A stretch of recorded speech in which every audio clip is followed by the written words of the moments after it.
1340 WKGN Knoxville and W289CU Knoxville. Fan Run Radio.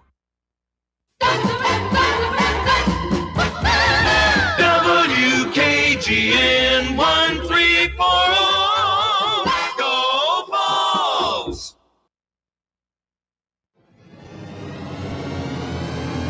You're tuned in to East Tennessee's premier sports radio call-in show. This is The Drive.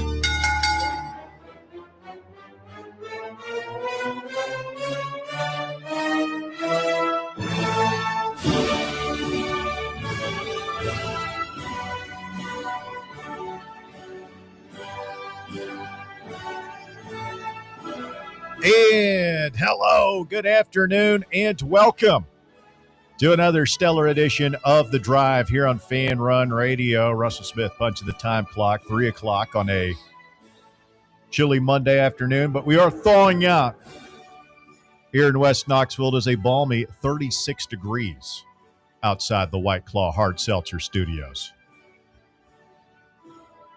Feels great. Bob, you do a lot of sledding this weekend? That would be a no. No, sir. No, sir. I trust you got out and did a little basketball watching Saturday night, right? You were in attendance at Thompson Bowling Assembly Center and Arena. I watched the game at home. Oh! Somebody else took my tickets. Oh! What? Bobby Hoops. Yeah, I knew that. I could tell by your texting. I had a feeling as well. Yeah, I knew Bob. I could sense it. Our boy's been on the show with us long enough. Yeah, I know Bob. What's the matter? A little ice? You got you scared? A little chill? No, not so much. Too cold for you? My significant other was not up for it. At that point, I was like, I don't want to just go solo. That's not cool. So why don't you call Bear over here? I wasn't going out. Go pick him up. There you go. Not that stuff. If that game, and hats off to everybody who went. That was awesome. Just watching it from afar, but.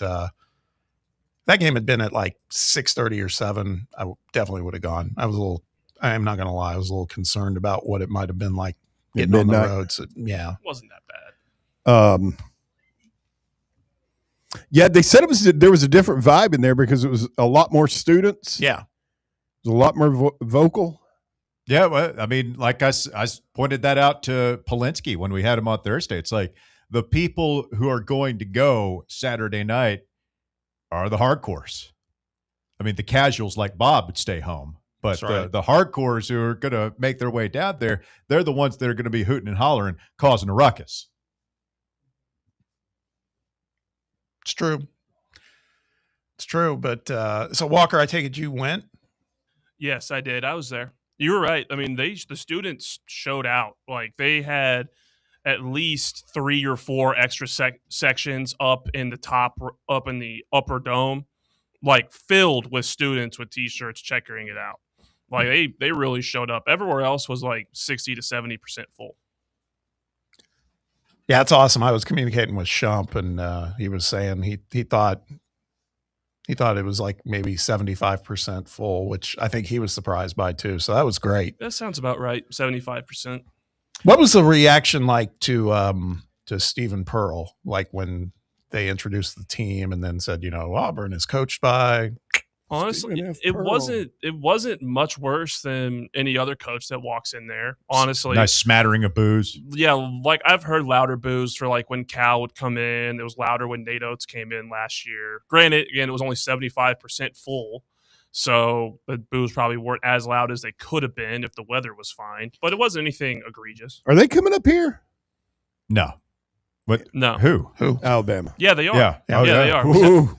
Let me tell you, I think the reception will be like that night. I've got a different level of respect for Auburn. I think actually, based on what I saw, I don't think Pearl's doing that bad a job. I mean, it's not great. No. And I would say I have more disdain at this point based on what's happened this season because I'm kind of letting the stuff in the rearview mirror go. I have far more disdain for Nate Oates than I do Stephen Pearl at this point. Oh, yeah. I mean, Stephen's I just find he's kind of obnoxious. He's a Nepo baby, but yeah, he's not a complete and total sleazeball like Nate Oates. Magic Mike says they don't introduce the head coaches in basketball, so Stephen was not introduced. Well, I know they don't for Tennessee, so they don't for the opposing team. I thought they either. did for the opposing. That's team. what I thought too. No, the only time that he really would have gotten booed is when they run onto the court. Like they don't say coached by Stephen Pearl, but they run onto the court twice for warm-ups at halftime at the beginning of the game, and that's where most of the boos came in. I mean, it's got to be weird for the guy. I mean, how old was he when I wonder how old he was when Bruce got the job? I heard there was a message board thread that he had gotten into some sort of altercation coming off the floor. Oh, that's with fantastic. fans. Like somebody had said something and like he had to be restrained, but I couldn't see, there was no confirmation or video. Like I feel like something like that happened this day and age. There's going to be video, right? Yeah. So probably from the I didn't offending see party, that. they would have had their phone running. No, I mean, and it would have gone viral. Oh, by now, yeah. like we all would have seen it. So I just sort of chalked that up to fake news. But I saw that message, that thread, and I wanted it to be true. That would have been a good story, right? Yeah. Heck yeah. I mean, there definitely were a couple of odd fans shouting at Pearl a little more than there normally are. There was some especially towards the end of the game. Like there was a guy sitting like in the box right above me, who in the last 30 seconds was just letting Pearl hear it, like giving him the business, like, you suck. How about that, Steven? All that type of stuff, and much worse language. Just good standard college basketball fan hijinks. Yeah, pretty standard stuff. Let's go to the Fan Run breaking news desk this afternoon.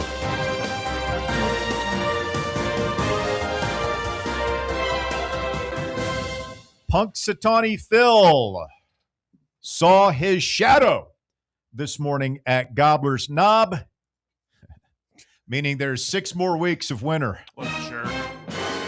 Is it really the on, groundhog's fault? I mean, we can all just take an educated guess. This cold's not going away here in a couple of weeks.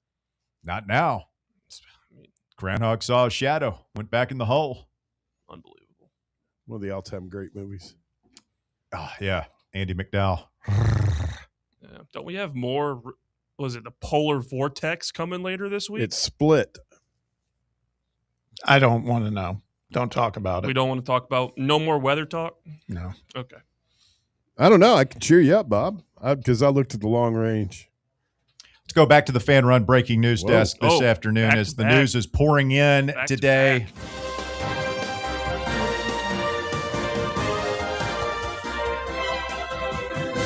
Nate Ament named SEC Freshman of the Week again this week, is the 4th time that he has garnered that honors, and it ties a program record.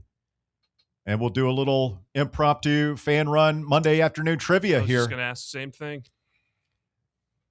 He is now one of 3 Vols to be named SEC Freshman of the Week 4 times in his freshman season. Funny how that works. You don't win the SEC Freshman of the Week award your sophomore season. You only do that your freshman season. Who are the other 2? Kennedy Chandler. Like as I was saying, Tobias Harris. Tobias Harris was 1. Tony Harris. I don't know if they had that award back then, but Tobias won it 4 times in 2010, 2011. The other one's a tough one. It is a tough one. It's. Have you seen it? Yeah, I was. All right, we'll give you a hint. It is Bruce Pearl coached freshman. CJ, whose freshman year was under Buzz Peterson. Sorry.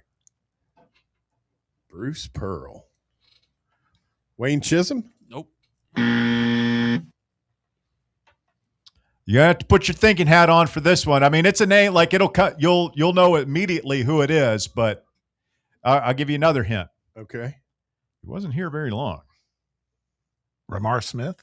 It is Ramar There he Smith is. in 2006, 2007.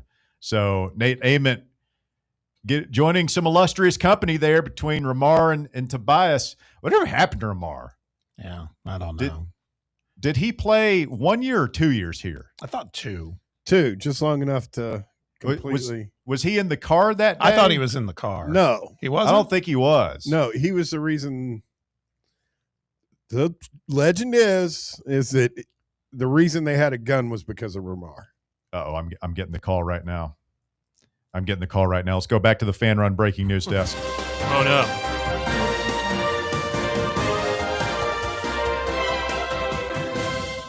Knox County schools will be closed tomorrow. Jeez, Told you. Oh God. Go back on Wednesday on a 2-hour delay. my God. Did you see? I've sent Russ a picture of one of the roads I know, in the man. neighborhood. No, You gonna put your kid on a bus and send him up that? Yes. I'm gonna put my kid on a bus. My God. Real developing young people. They're back to school tomorrow. The wussification. Yeah, we are. Listen, the wussification Yeah, we of are, America. Like we've known for a long time that we're already cooked with this stuff. I knew, like, when Davey Hudson of Outkick Saturday night said he would rather take a dirt nap than go a few days without Wi-Fi. I mean, the decline, yes, Yeah. the decline in Oh, my American toughness, risk-taking, and pioneering spirit has been well documented for years and years and years. Imagine telling our forefathers, George Washington, Davy Crockett, Teddy Roosevelt, A.B. Baby Lincoln. Imagine telling them that one day we would be closing schools for snow and wind, a little bit of sickness. Well, they've got the flu. Let's just shut everything down. I mean, this is how we got to the I'm not saying you're wrong. I'm just saying I knew as soon as once I got out and drove around and I ran across some of that stuff. I mean, Slick. they're very risk averse. It's slick.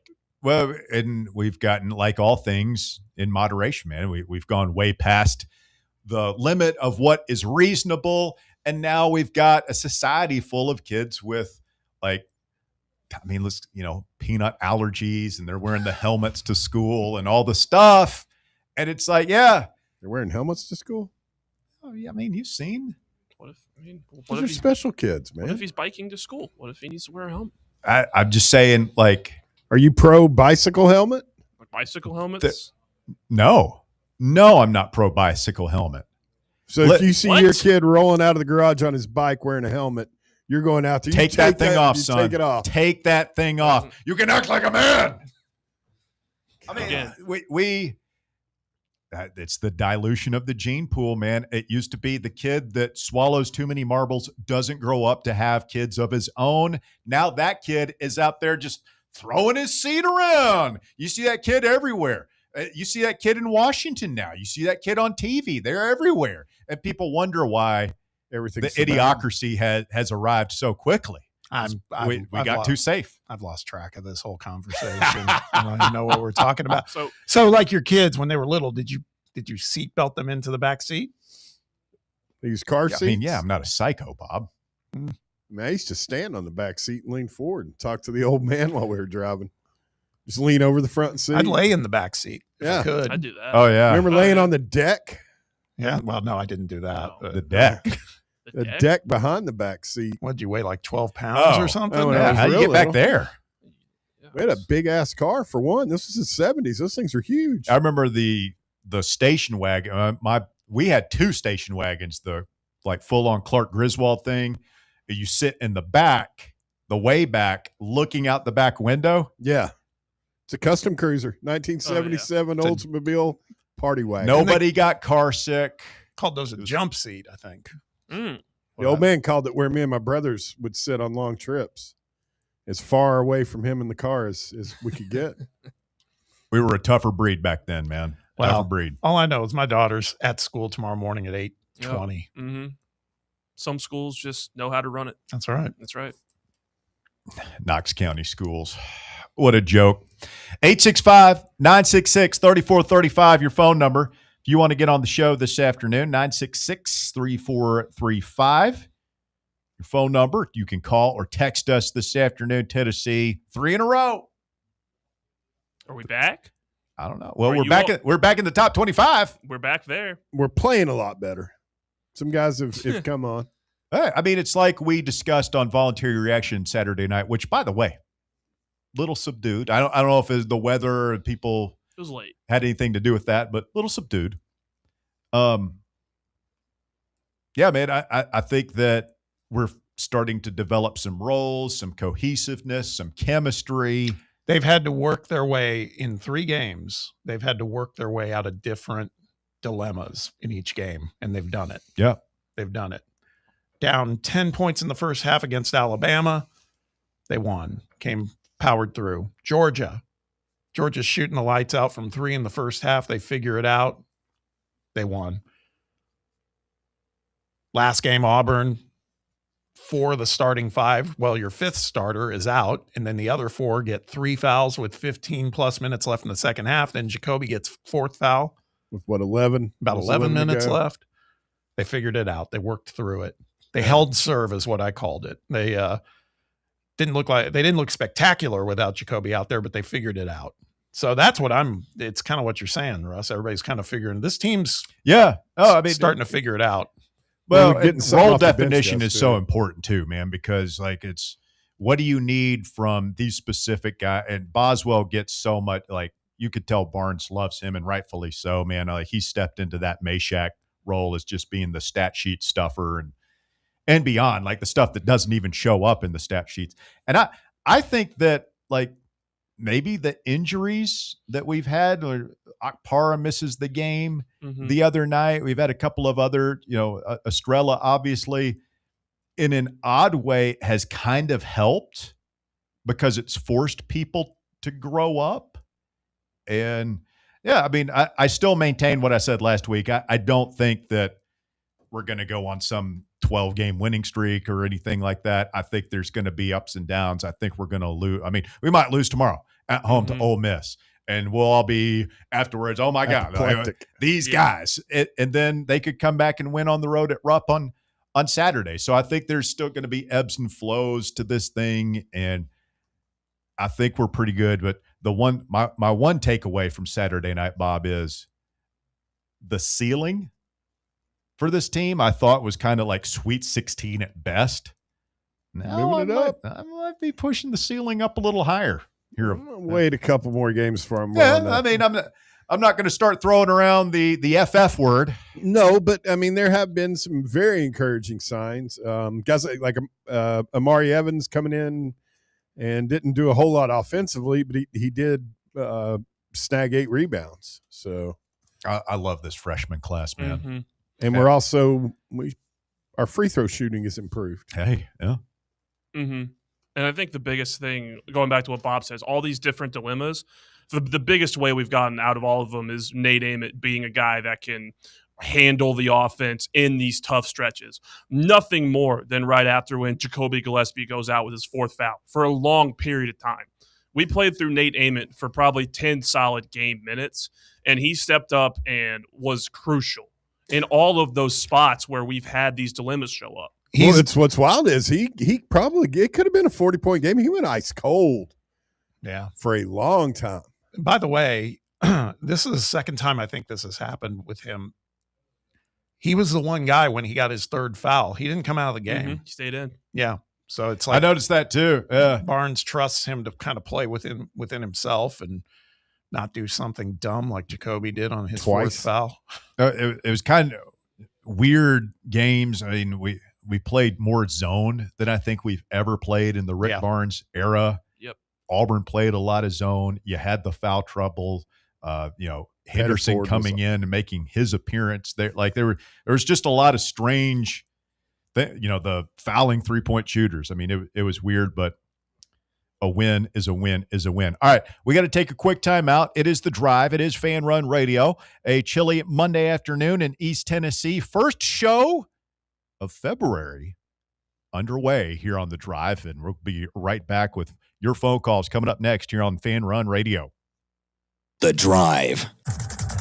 Tony Basilio, the official voice of the common fan, is now on Fan Run Radio. Fan Run Radio. Tony Basilio, weekdays from 11 to 1. Be there. Check out Lenoir City's newest place to hang out, watch sports, and drink the best craft beers in America. The Casual Pint Lenoir City is now open on Highway 321. They've got over 30 beers on tap, with everything from lagers and pilsners to sours and IPAs, as well as stouts, porters, and brown ales. You can also create your own six-pack from their singles cooler or pick up some packaged beer and a growler fill to go. And be sure to bring your appetite because they have a great menu featuring appetizers, brats, burgers, flatbreads, and wings. It's the Casual Pint Lenoir City, now open on Highway 321 across from Gold's Gym in Lenoir City. Swing by and check them out, and don't forget to tell them Fan Run Radio sent you. What's up, Fan Run Nation? This is Evan Rogers with ECR Total Landscapes. We're excited to continue our free stump grinding promotion with Fan Run Radio this year through March 31st. If you've got problem trees in your yard, give us a call and we'll come out and cut them down and grind the stumps for free when you mention you heard us right here on Fan Run Radio. Take it from Russ. We'll treat you right at ECR Total Landscapes. That's right, Evan. I had the ECR team out to Stately Smith Manor last year, and they took down a bunch of trees for me and grinded the stumps for free. Now I don't have to worry about those trees falling on my house, and my yard looks much better. Do what I did. Call ECR Total Landscapes. Thanks, Russ. Call us today and we'll come out and give you a free estimate. Our number is 865-384-2012, and our website is ecrtotallandscapes.com. Welcome to Axle Logistics, where excellence isn't just a goal, it's an energy. As a leading third-party logistics company, Axle is powered by an award-winning culture built on a work hard, play hard mentality. Here, the drive for success is contagious and hard work never goes unnoticed. Whether you're just starting out or looking to level up, Axle Logistics is the place to launch your career. Join us and take your ambition to the stars.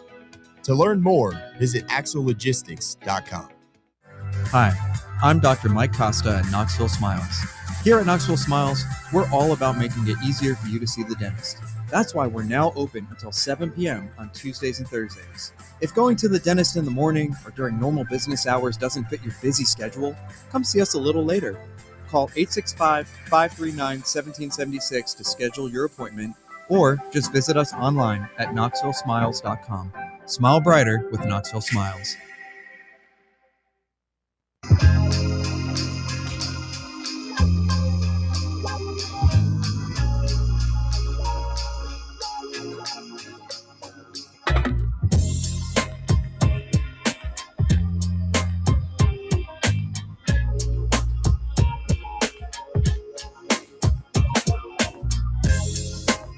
Sorry, boys.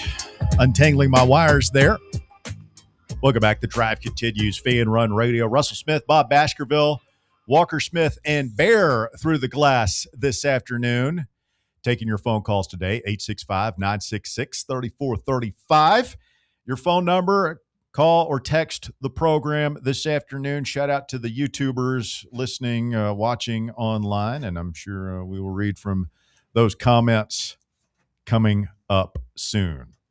So Tennessee, 77-69 basketball winners, and back in the top 25 at number 25 today in the poll. You got Ole Miss at home tomorrow. You've got Kentucky and Lexington on Saturday, and we've got Bob's basketball breakdown coming up a little bit later on in the program this afternoon. A lot going on this week. It's Super Bowl week finally here. What's your early pick? Who do you think is going to win? This is a great question. Just a gut feeling. I really haven't spent a ton of time thinking about it. I guess gut feeling. Seahawks. I'm Sam. It's kind of where I'm at. And the one thing that is in the back of my mind, I know it's not Belichick and Brady, but there's something about the evil empire going back into a Super Bowl that it's just I find it hard to pick against the Patriots. And what a story too for Sam Darnold, just the career arc that he has taken. There's a ton of stories in this one. All the teams laying in his wake in his past that like had him and could have kept him and didn't keep him.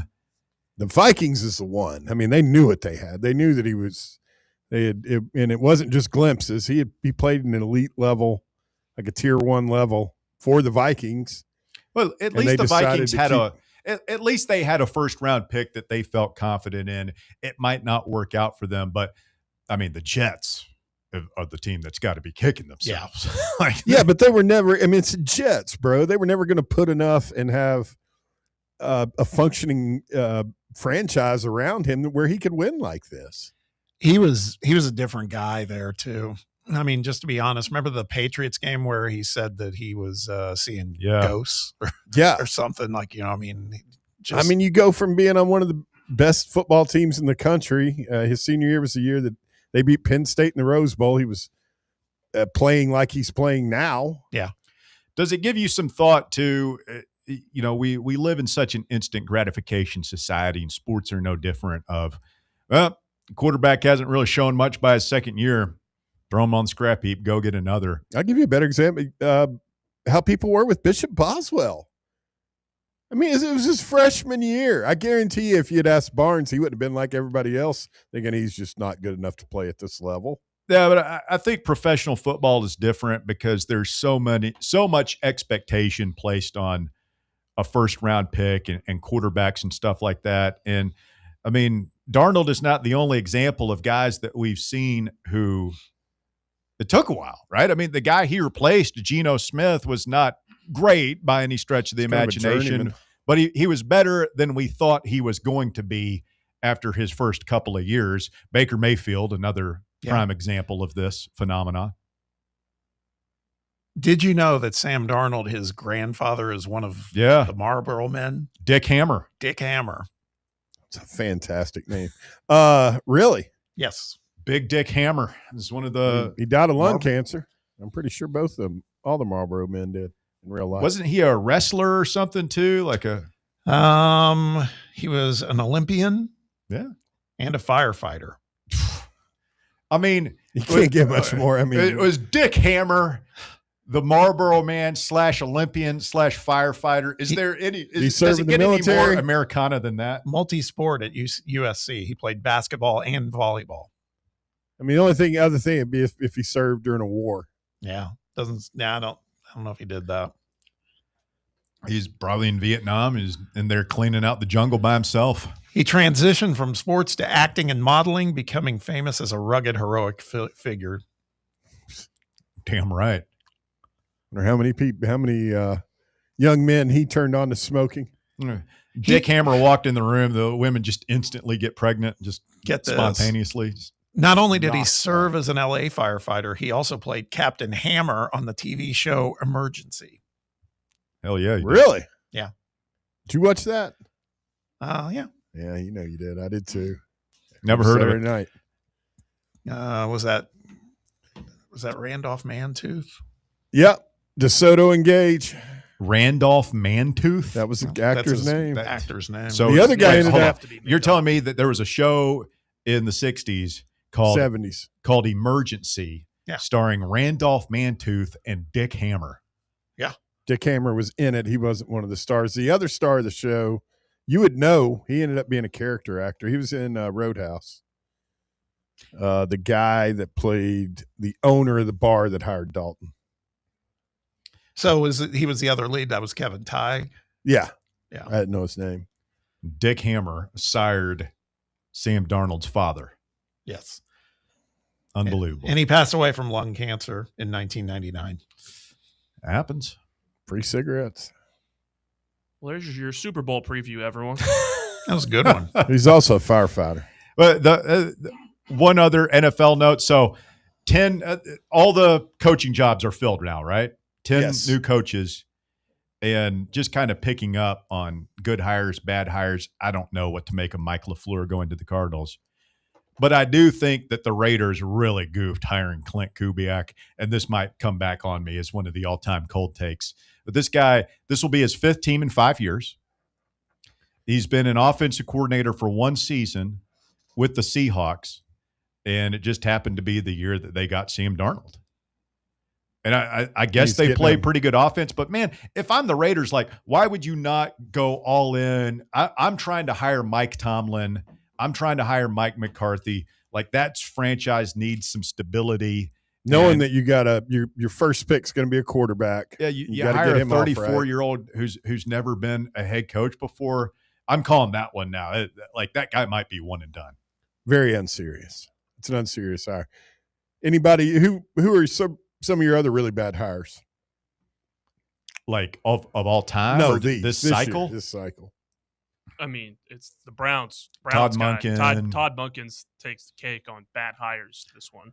I think the Dolphins getting Halfley, I don't get it. That's not very inspired. No.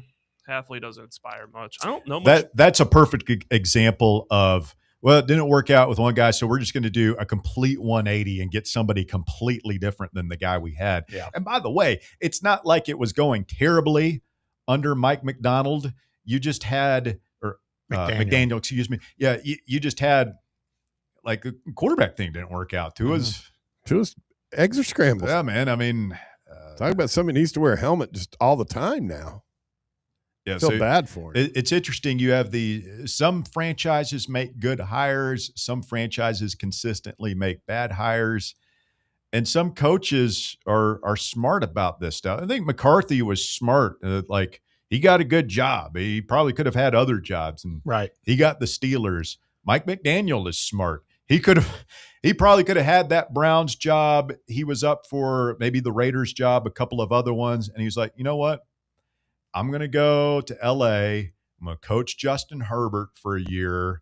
Like, work for Harbaugh. That's going to be fine. You know, it's not going to be a disaster. It's that, and I'll have my pick of better head coaching jobs on. I'm still young. I'm going to have another run.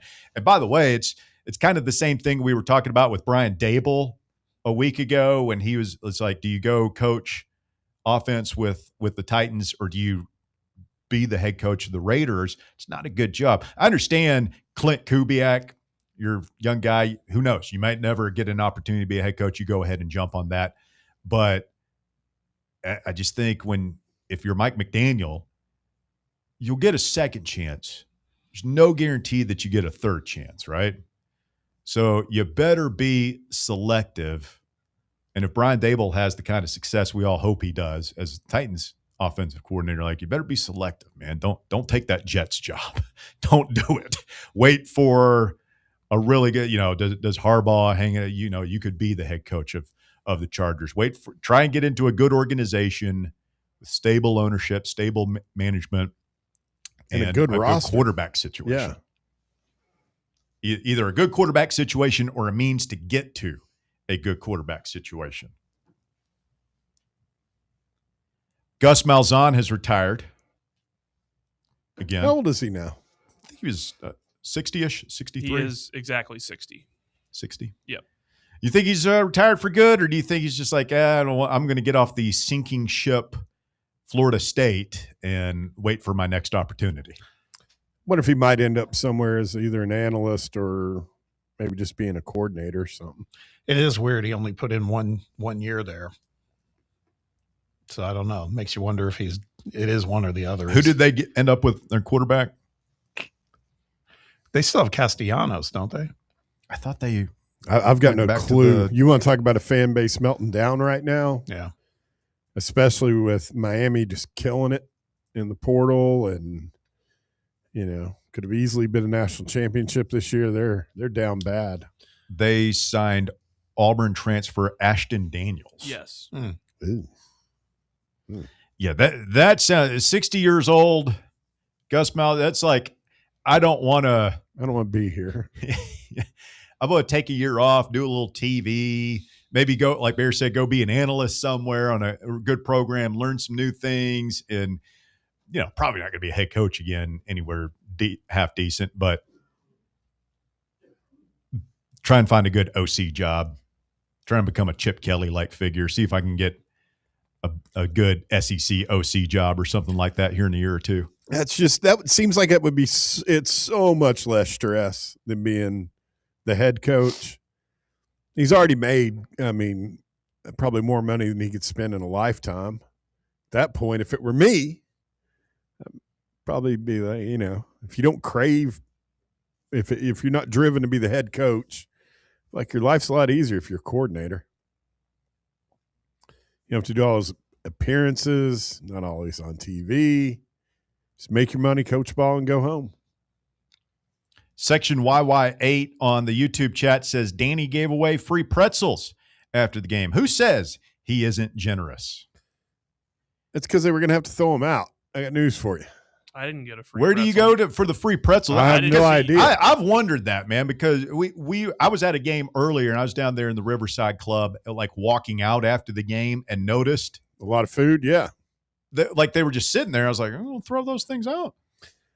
Either up with a pretzel. Either that or they might, take them down to the homeless. Yeah, box it up and take it down to Carm or whatever downtown.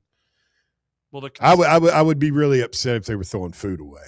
Well, the concession situation at the game was atrocious. They had like 3 open concessions and nothing else. Like lines were wrapping around the building. I wonder why. We know why. I'm just saying that's what the situation was. It was not a good situation. I wondered about that. I wondered if that was if they were going to be shorthanded. Definitely shorthanded. That didn't play into your decision not to go? No, it didn't factor in, but I did think about it. Like you weren't really upset when Mrs. B didn't want to go to the game, were you? I'd been out. I'd gone out a little bit before then, and I was like, primary roads are fine right now. But like I said, she was kind of like, she likes watching the games, and I was like, well, I'll stay and be a team player. That's another thing. If I can get back up on the soapbox for just a second, the whole Russification of America thing, just how everything's closed. Like, I know the schools are going to close, but like I wanted to get out and go to the gym, man, and just run off some steam on Saturday. I get out there and the roads are fine, man. They're fine. Like once you get out and it's closed. Okay, I kind of get it. There's still a lot of ice and stuff down. The roads are fine. Whatever. I'll come back tomorrow. I'll go back tomorrow. Everything is like, and everything's still closed tomorrow. On Sunday? Yes. Or I'm sorry, yesterday. One of the things over in our neck of the woods, there's a little shopping center, and they had not plowed the parking lot because the vendor they inquired with about plowing the parking lot was wanting like $3,000 or some crazy. Oh, that's a racket, buddy. So they didn't do it. And so that's the kind of stuff. Then it's like, if you're a business, you may have to shut down because you may have liability issues in the parking. The plowmen are price gouging. Yeah. Oh, they do every year. Yeah. That ain't cheap. If you see them like doing like a whole Target parking lot, man. So might have a business idea. You guys want to go in on a truck and a plow? Well, somebody's got to do it. You don't really need a plow. You just go over there to. I'll 100% do it. I'll do it as long as I get to drive the thing. I mean, I'll be Is Bears. That what noise? It goes. I'll be it zooms around. The one thing that remained open that I saw when I drove around, if there's a bar, they were open for the most part. Essential Which services. to me, I've worked in tons of bars throughout my adult life, but I've always thought to myself, is this safe? Not only is it bad weather, and you got people like our buddy Mark Nagy and KPD saying if you don't have to go out, don't. But the only places that are open are bars. But Russ thinks we're all soft because nobody wants to get out in it. Meanwhile, there's drunken buffoons careening around town. Hey, man, take a little chance. Take a little chance in your life. Buy the ticket, take the ride. Live a little. I mean, imagine telling the pioneers who are like crossing America in a freaking covered wagon, families dying of diphtheria on the way. They're fording the icy waters in the foothills of the Rocky Mountains, going up there and like getting snowed in. You got to eat your uncle if things go awry. Imagine telling them, we didn't want to send the kids to school. It was a little chilly. There's a patch of ice on the road. Like, it could flip over. Somebody could like separate a shoulder or something. We decided to play it safe. Wasn't life expectancy like early 50s back then? If that.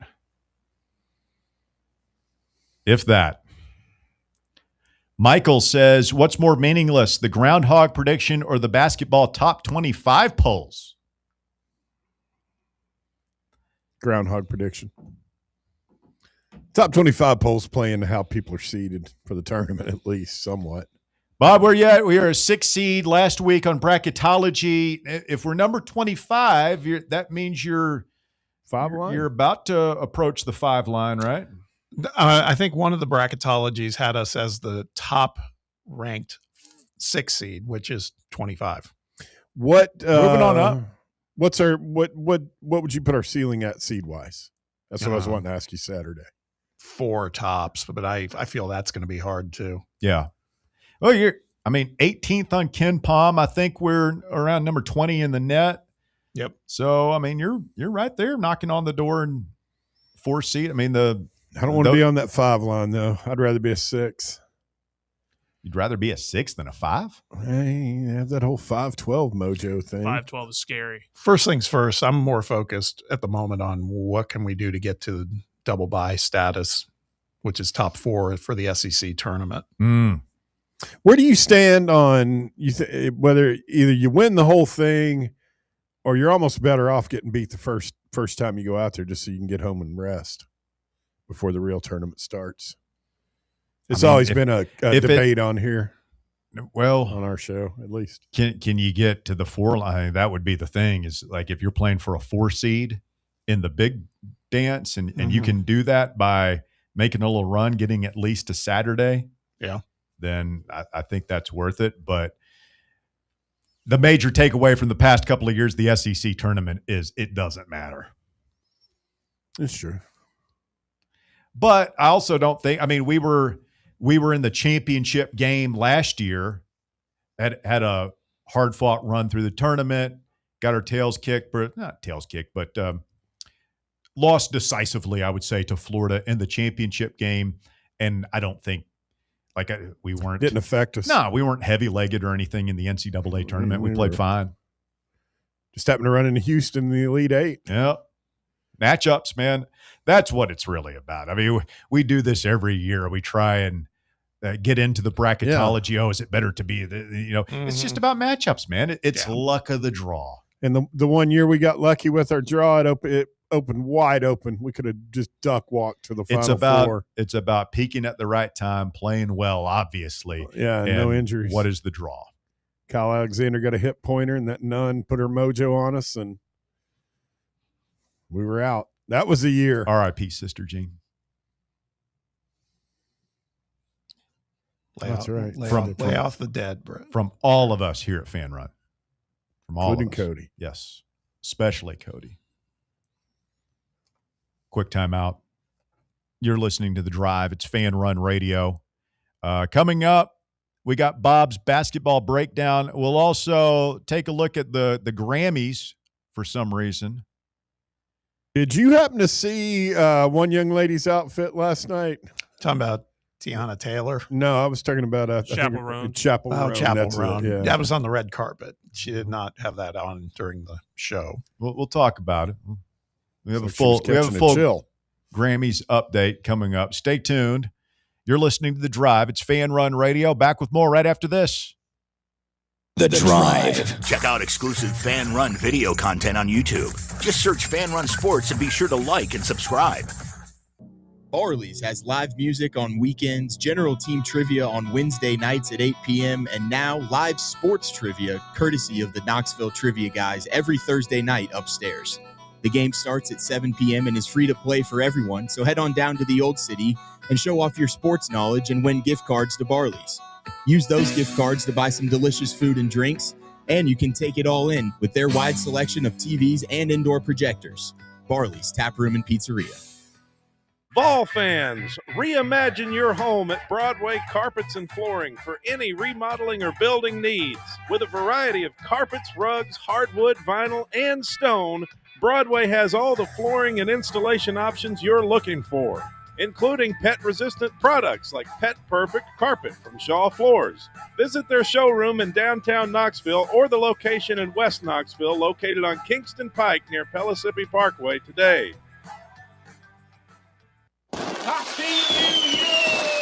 Men all around Knoxville are celebrating the difference Men's Pro has made in their life. I'm Evan Bass, founder of the clinic. If you're struggling with ED, we want you to be able to celebrate as well.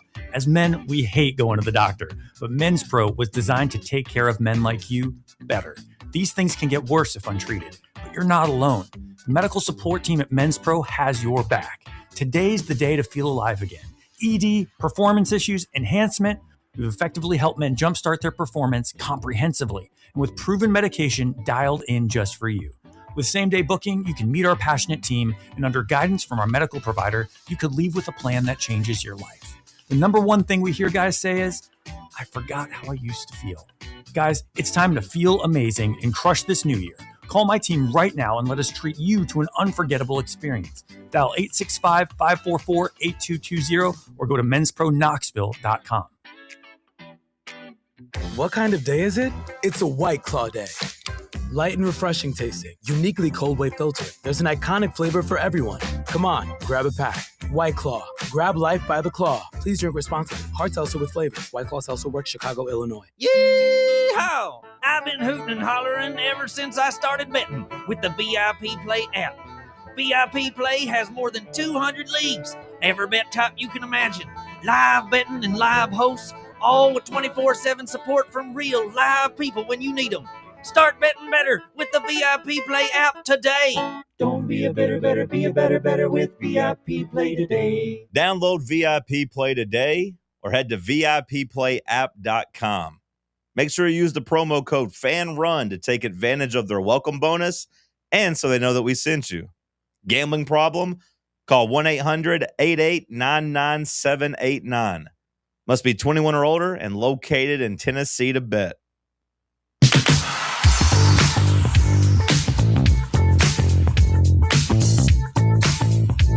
Fan Run Radio, the drive continues. Russell, Bob, and Bear back with you. Walker Smith making it happen for us. Brad in La Follette says, thoughts on Rick Barnes saying that he thinks his players are, quote, betting on the games. I know he was joking, but that wasn't smart with the climate of sports gambling today. That's the first time in 10 years that he's been here where he's ever said anything, Bob, where I've been like, ooh. Yeah, I agree. I think he knew it. Yeah. As soon as it was out of his mouth. But he's such a funny dude, and he's really quick, witty. Well, and he's he's such a polar opposite to the way like Heupel rolls, right? I mean, he'll engage. Yeah.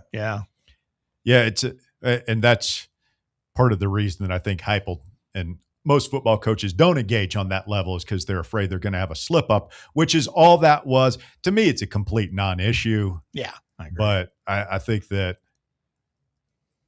people love to make non-issues issues. Well, we had a lot of fans insinuating that after the Kentucky game, right? I'm a firm believer the most likely explanation is probably the truth, and the most likely explanation is just Jacoby sometimes does really dumb stuff. What if it did come out that there were like 3 or 4 guys, just a gambling ring on this team? My stomach's hurting just even thinking about it. Throwing game, manipulating lines, prop bets. I'm not even comfortable talking about this. It's just that's like nightmare scenario. You'd have to clean house. Rick Barnes fired in disgrace.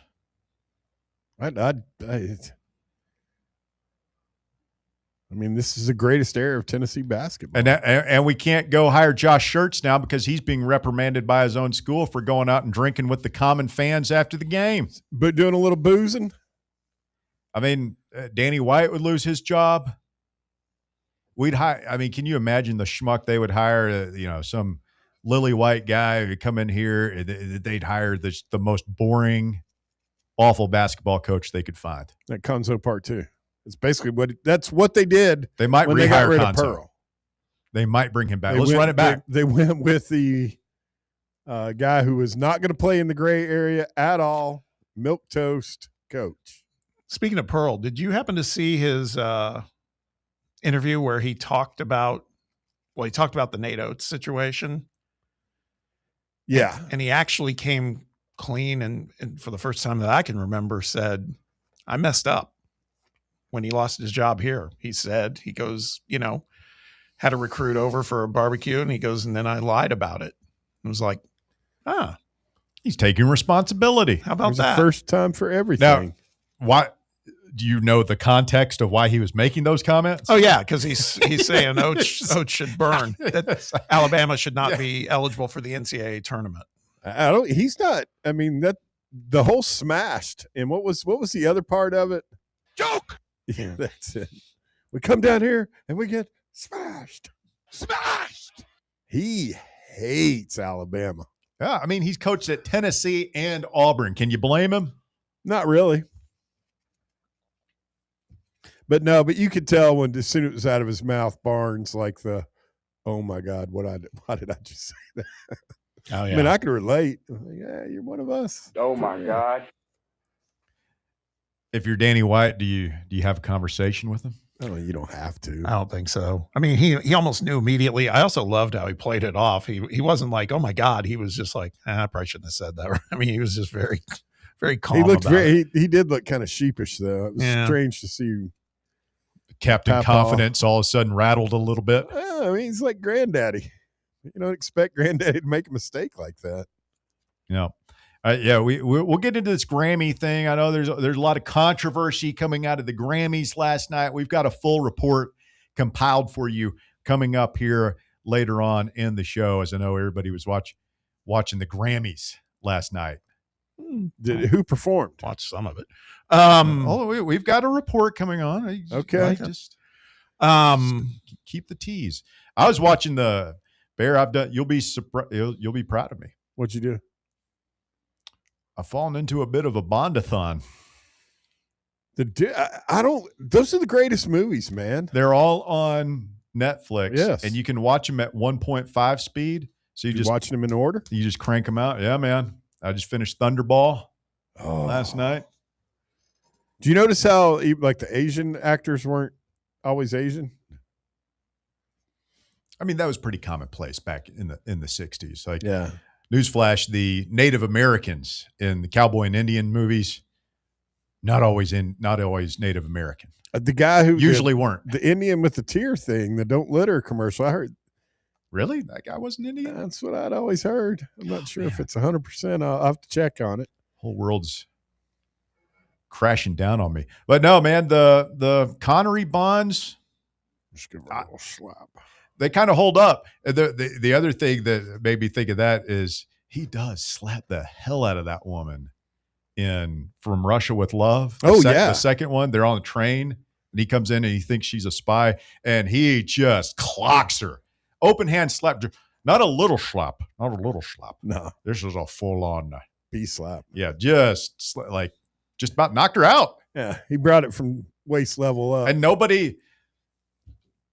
Different time, man. It's just that's how you do that now. That's how you handled a lippy woman. Back then, they did a little slap. So you're on Dr. No.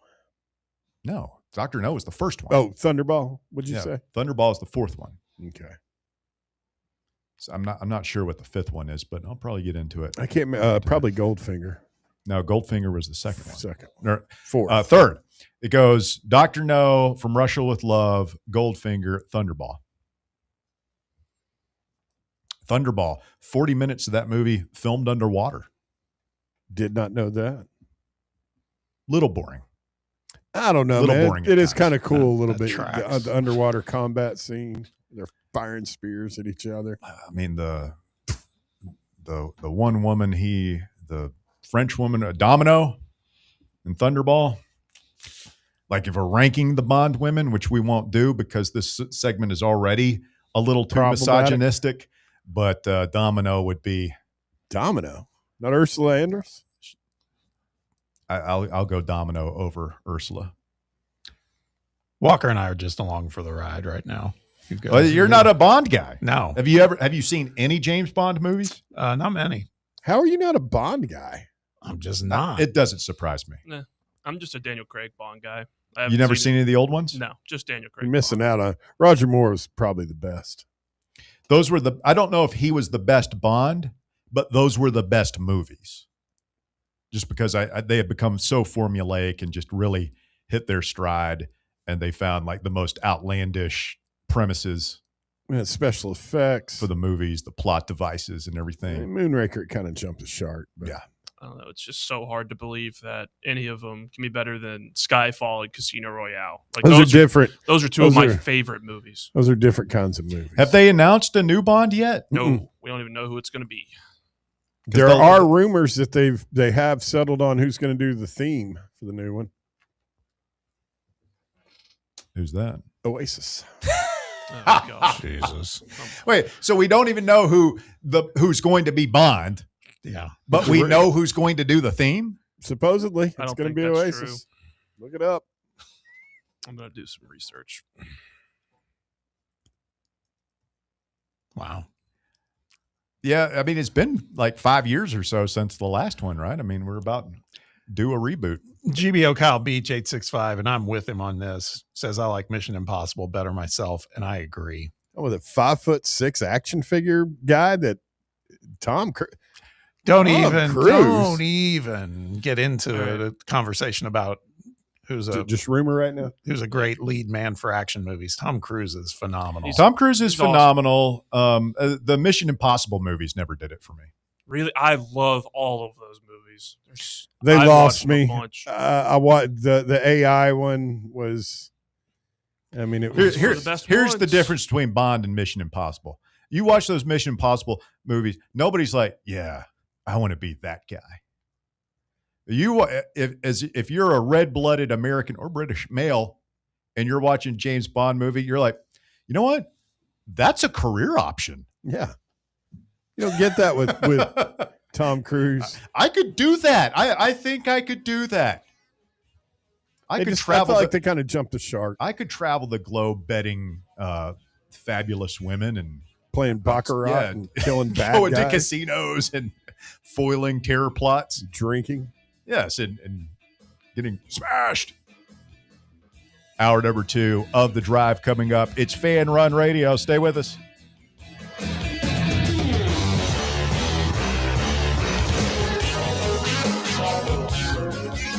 The Drive. Fan Run Radio, where Big Orange Country comes to talk sports. Start your morning off with your daily dose of talk sports with John Reed and Cody McClure from 8 to 11. Then it's Tony Basilio from 11 to 1. The Playbook with William Pattison from 1 to 3. And The Drive from 3 to 6. It's 10 hours of hard-hitting local sports radio every day, right here on the flagship station for Tennessee fans. This is Fan Run Radio, Knoxville. In a world filled with deadlines and screens, sometimes we forget the simple joys of life, days filled with special moments. At Inward Half, we understand the essence of these moments.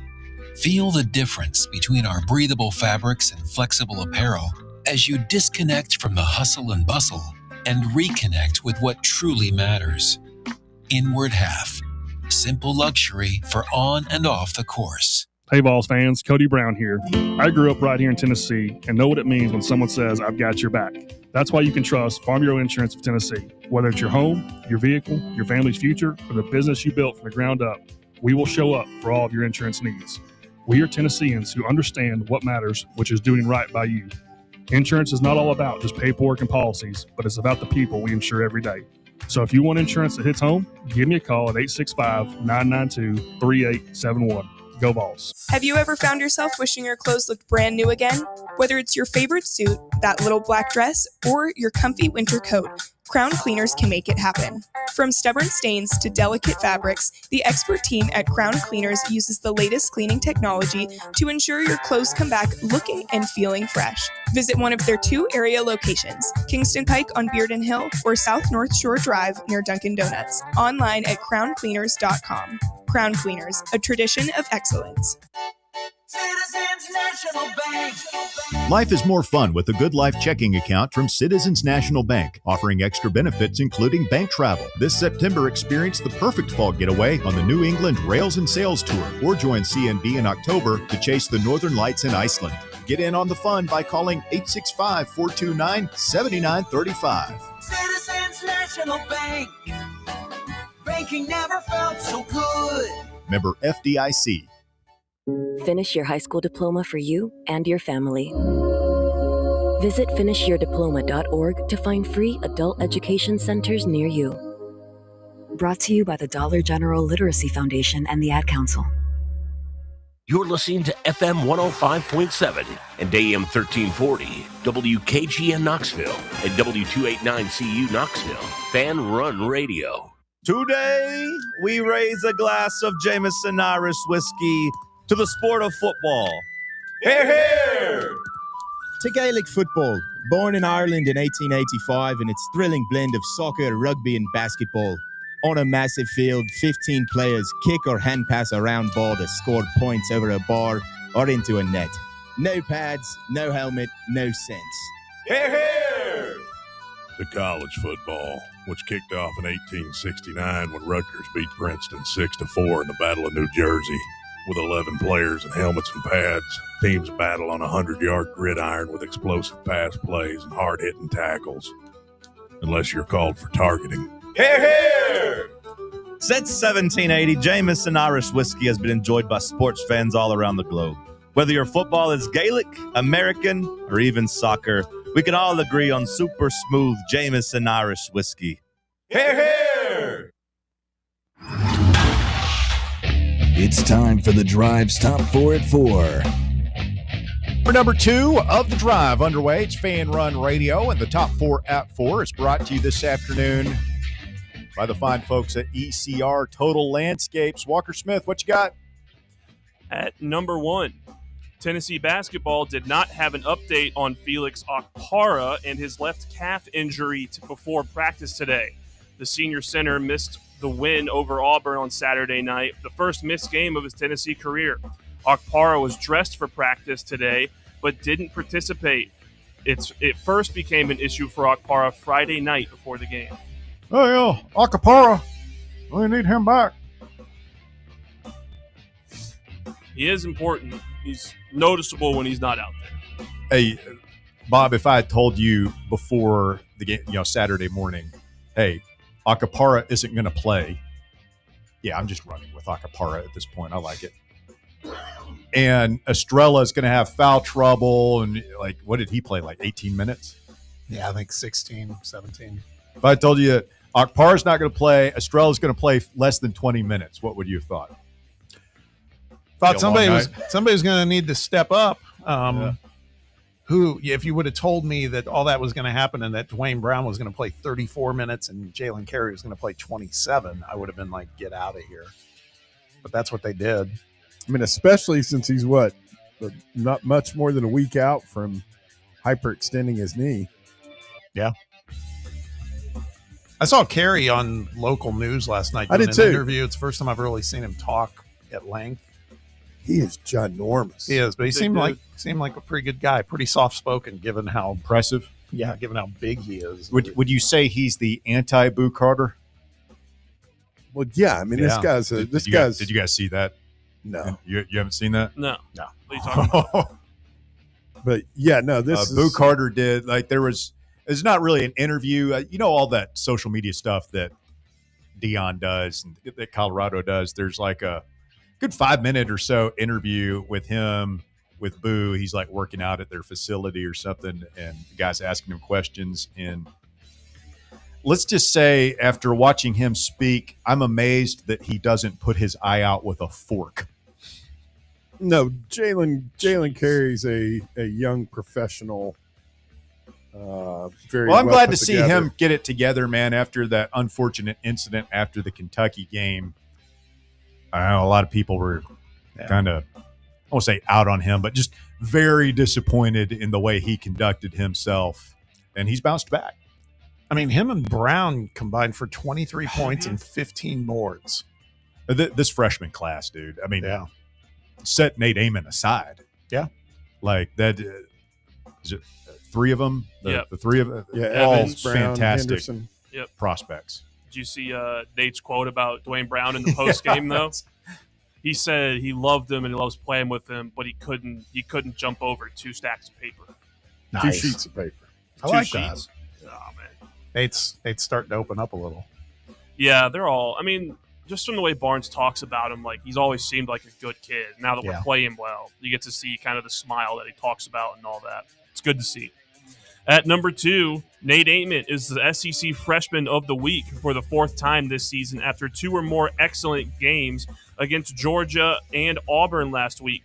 Amon is the third volunteer to win 4 SEC Freshman of the Week awards. Tobias Harris and Ramar Smith are the other 2 to have won it 4 times.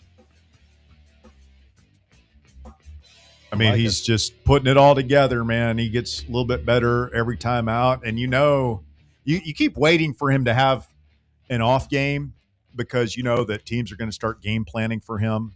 And maybe it does happen eventually, but so far, you knew that Auburn, they watched the film. They know what kind of role he was on. Mm-hmm.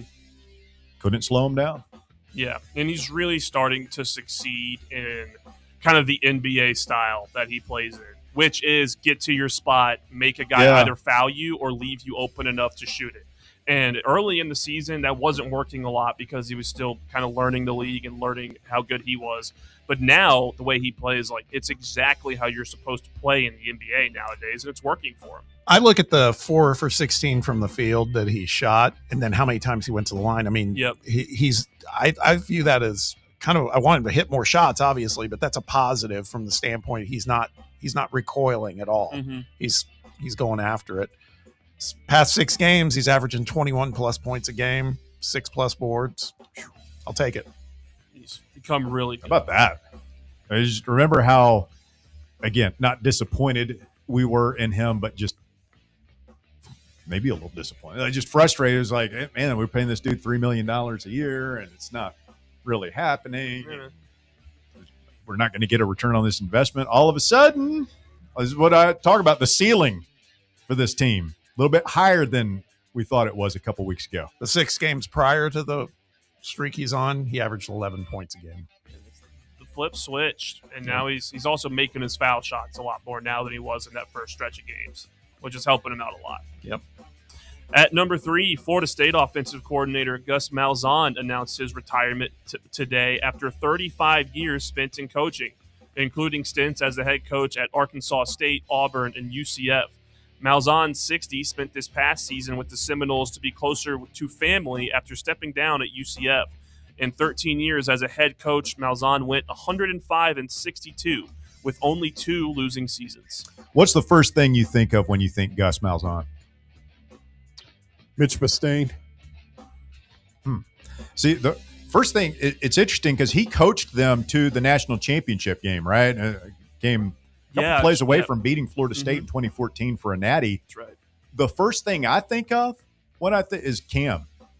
Yeah, just that 2010 offense and their game, the Iron Bowl comeback, and just how good and unstoppable an offense that was. Mm-hmm. I mean, for me, I was a little young and wasn't watching football when Cam was in college when Malzahn was there, but so I think of him more of his 2 stints at UCF and then trying to get Auburn back on its feet and how that just kind of didn't work out over there with Gus. They would have been better sticking with him. Probably, yeah, than going with Freeze. Brian Harsin. Oh, yeah, it was Harsin in between. I forgot about him. Pretty forgettable, too. He's a big vest guy, as I recall, too. He's a big vest on the sideline guy? Malzahn, yeah. You guys missed the memo. I mean, you're all rocking vests today. Big John, I think. Did you? You're the only one in here with a vest on. That's what I was saying. I think Sam Beard. Sam did have a vest on. It's a good I love vest. a vest. A vest is pretty good. Fully vested. Yep. Invested, if you will. Yes. At number 4, Carlos Alcaraz is the youngest man ever to complete a career Grand Slam after securing the Australian Open title against Novak Djokovic. The Australian Open title is the 7th major captured by Alcaraz, adding to his 2 titles at all the other Grand Slam events. He is the only man to have reached 7 Grand Slams before his 23rd birthday. He's something else, man. I mean, he's on track to be better than all 3 of them ahead of him.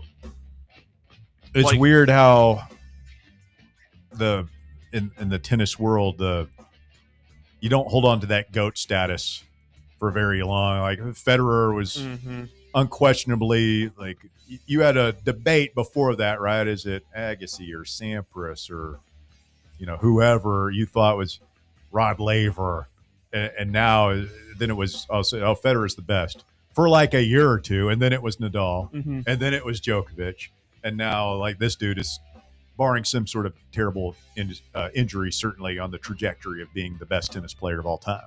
Well, yeah, I think it was so fun growing up watching those three because it's inarguable that those three growing up for me and Walker, you guys don't even know. were the best to ever do it. You don't even know. No, I was never around for when Americans were at the top of tennis. Tennis so was so much fun in like the 80s and 90s. You go all the way back to like the late 70s with McEnroe and Bjorn Borg. And Bear likes the wooden racket era. Yeah. Short shorts, a lot of hair. Good, having complete meltdowns at Wimbledon. Guys are still doing that. You're out of your mind. It was on the line. Chalk flew up everywhere. Bleep, bleep, bleep. The difference with Carlos is like he's by himself now. Like there's no one else in his class that's close to him like he's a Federer was machine. to Nadal. Like it's ridiculous. You think these young boys could handle a Pete Sampras serve back in the day? He comes smoking at him at 120. These guys serve it like These are so more- much harder yeah. than they did back then. Yeah, They're whatever. more athletic than they've ever been. These bums beating Andre Agassi. Thank you, Walker.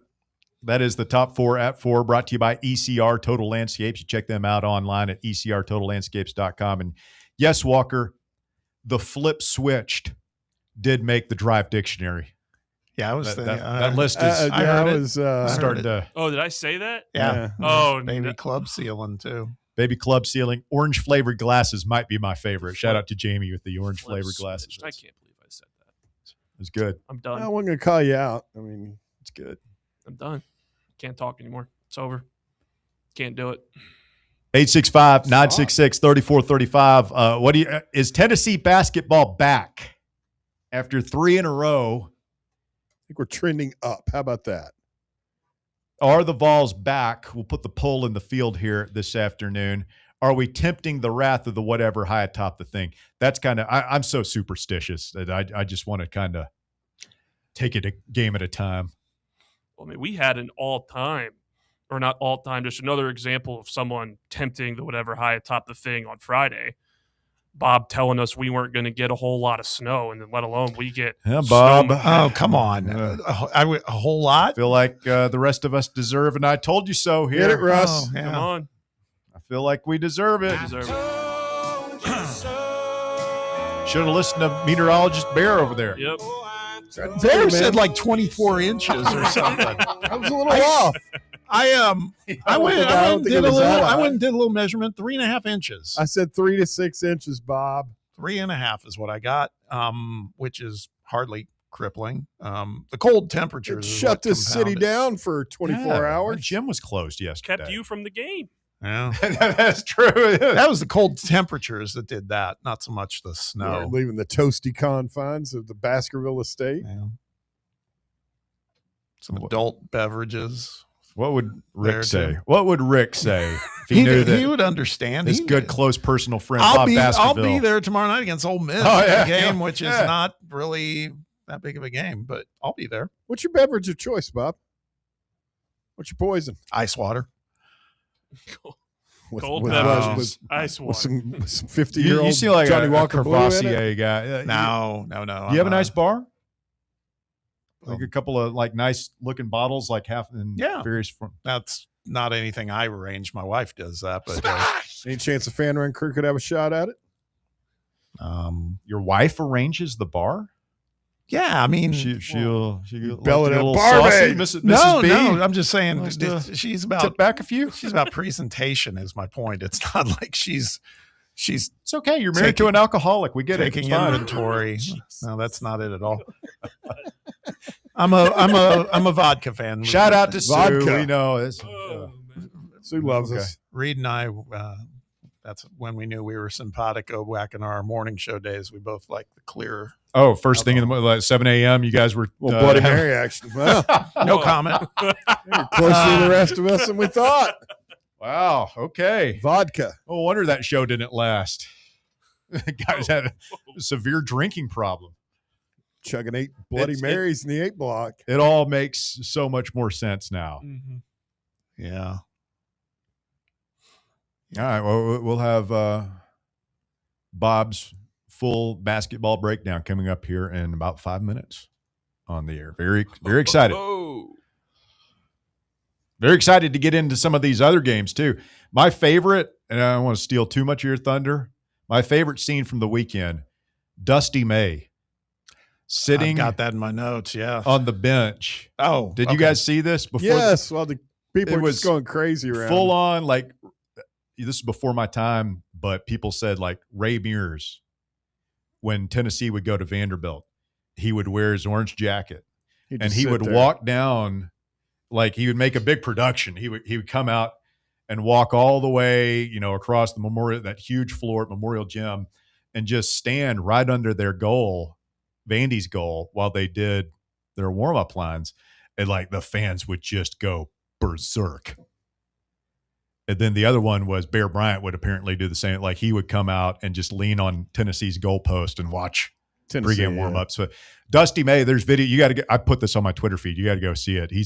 He came out, and this isn't even pregame warm. This is pre warm-ups. When just the students are there, and he's sitting on the bench watching his team warm up, while like hundreds of Michigan State students. He's all relaxed, just yelling, just screaming, everything you could possibly think of it. And he is just like hand up on the side, legs crossed, just completely relaxed. In some like Zen-like state. Not giving them a shred of acknowledgement, just complete mental ownership. Yeah. Sounds like Dusty May is also not very well liked by his coaching compatriots in the Big Ten. Well, Tom Izzo came out today, and they were talking about some dirty play in the game, and both of them are pointing fingers at each other. Yeah, I mean, that's part of what I'll talk about in the next segment. Mm-hmm. I mean, the handshake line was ice cold, man. Oh, yeah. It was and there's other coaches who have – it's not even just about their play. I think it's also about, how did you get all these guys together at the same time? Big Ten is kind of – they've got it going on in basketball right now from the best teams, the best coaches, and the great rivalries right now. We got to step up our game in this league, folks. I mean, we might be third this year, as good as the Big 12 is, the top of their conference. Oh, there's no question that's the case, Walker. We're the weaker conference of the three right now. Now, top to bottom, Ken Palm's got us ranked as the top conference. Okay, top to bottom, but boy, the upper tier in the Big 12 and the Big 10, it's no contest, man. Well, no, we don't have those 2 or 3 teams like we usually. I mean, basically, we got Florida, but we don't have a whole lot of filler at the bottom. I mean, I'm not happy about that Illinois loss, but if you're watching Illinois right now, they went to Nebraska. I mean, they are very, very good, man. Very good. All right, let's take a quick time out. You can tell Bob is chomping at the bit. He is ready to go with the basketball breakdown. We'll do that for you when we continue. More Fan Run Radio coming up after the break. The Drive. East Tennessee Sports Authority. This is Fan Run Radio. Knoxville. Smoky Mountain Brewery is the place to be for game day. From the moment you walk in, it's wall-to-wall big screens, making Smoky Mountain Brewery the perfect place to watch the Vols or your favorite team in action. With locations in Turkey Creek, Maryville, Pigeon Forge, and Gatlinburg, you're never far away from a great time at Smoky Mountain Brewery. Try one of their world-famous microbrews like Black Bear Ale, Mountain Light, or Cherokee Ale. Juicy burgers, wings that bring the heat, and delicious handmade pizzas made with hand-tossed crust from the freshest ingredients and their own special sauce from a secret recipe, topped off with hand-grated cheese and farm-fresh toppings. And don't forget, those famous microbrews are also available in kegs for your next party or in 6-packs and growlers to go. So grab your crew and head to Smoky Mountain Brewery and tell them Fan Run Radio sent you. Smoky Mountain Brewery. Eat local, eat good. Hey, this is Bo Kregner with the Kregner Group at Realty Executives. You know, in sports, home field advantage matters, and it's the same in real estate. Our team knows every neighborhood, every play that gets you the win, whether you're buying your first home or selling for top dollar. Let's get you in the end zone. Call me today at 865-742-1035 or visit BoKnowsHouses.com. The Kregner Group, walking by faith, serving others. Hey, Fan Run listeners. This winter, our friends at Crumble are bringing you nothing but warmth and joy. With an expanded rotation and a variety of pies and cakes, Crumble is bringing the heat every week to keep you cozy. Download the Crumble app to discover what's in store for you. From party packs to gift cards, even special loyalty rewards, Crumble Cookies has plenty for you and your family this season.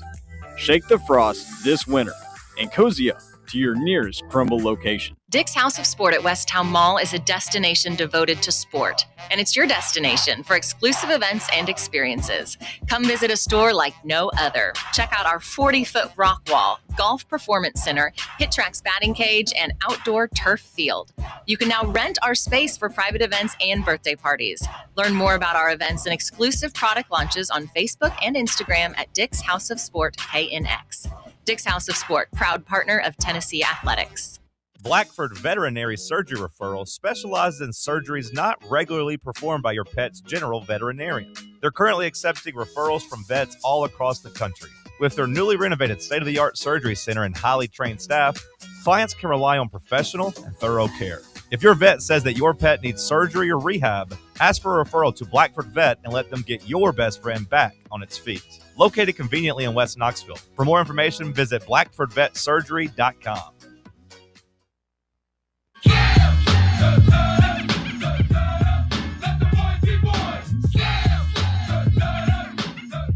Bear, do you have a favorite Bond theme song?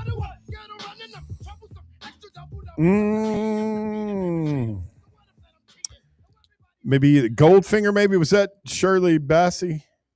There's one, believe it or not, a lot of people don't know this, that Jimmy Page and John Paul Jones, I think, wrote the music, and they're definitely played. That's who's playing guitar and bass on it. Remember that one that Jack White did for one of the Daniel Craig ones was pretty good. Chris Cornell had a pretty good one. I don't know. Carly Simon, The Spy Who Loved Me. I don't remember that one. I remember that. I'm a big Carly Simon fan. Oh, yeah? You're So Vain? Yeah. What else did she do? Anticipation. You're So Vain. Oh, God, what's the name of the other song? You're a big fan. You can only name 2 songs? Huge fan. She was with James Taylor for a long time, right? Yeah. Hey, kids. Sounds like you celebrate her entire catalog. Shut up, Russ. I'm drawing a blank, which I frequently do. She's got some bangers. I was gonna but it was actually a chorus line in Anticipation, so that wouldn't have worked for you. I was trying to help you, Bear. Sounds like some real rock and roll right there. Let's get Bob's basketball breakdown thingy here. I'm ready to be educated. I'll be honest, I didn't watch any basketball aside from our game. Clearly, you were watching all this Bond. I know, man. Stuff. I had to prioritize. Get caught up on movies that I've already seen 3 or 4 times each. It's good. All right, here we go. Bob's basketball breakdown. Basketball tones. I got a basketball.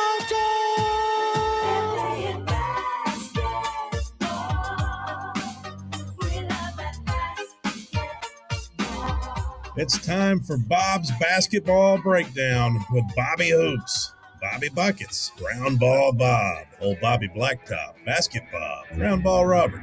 Talk to me, Bobo.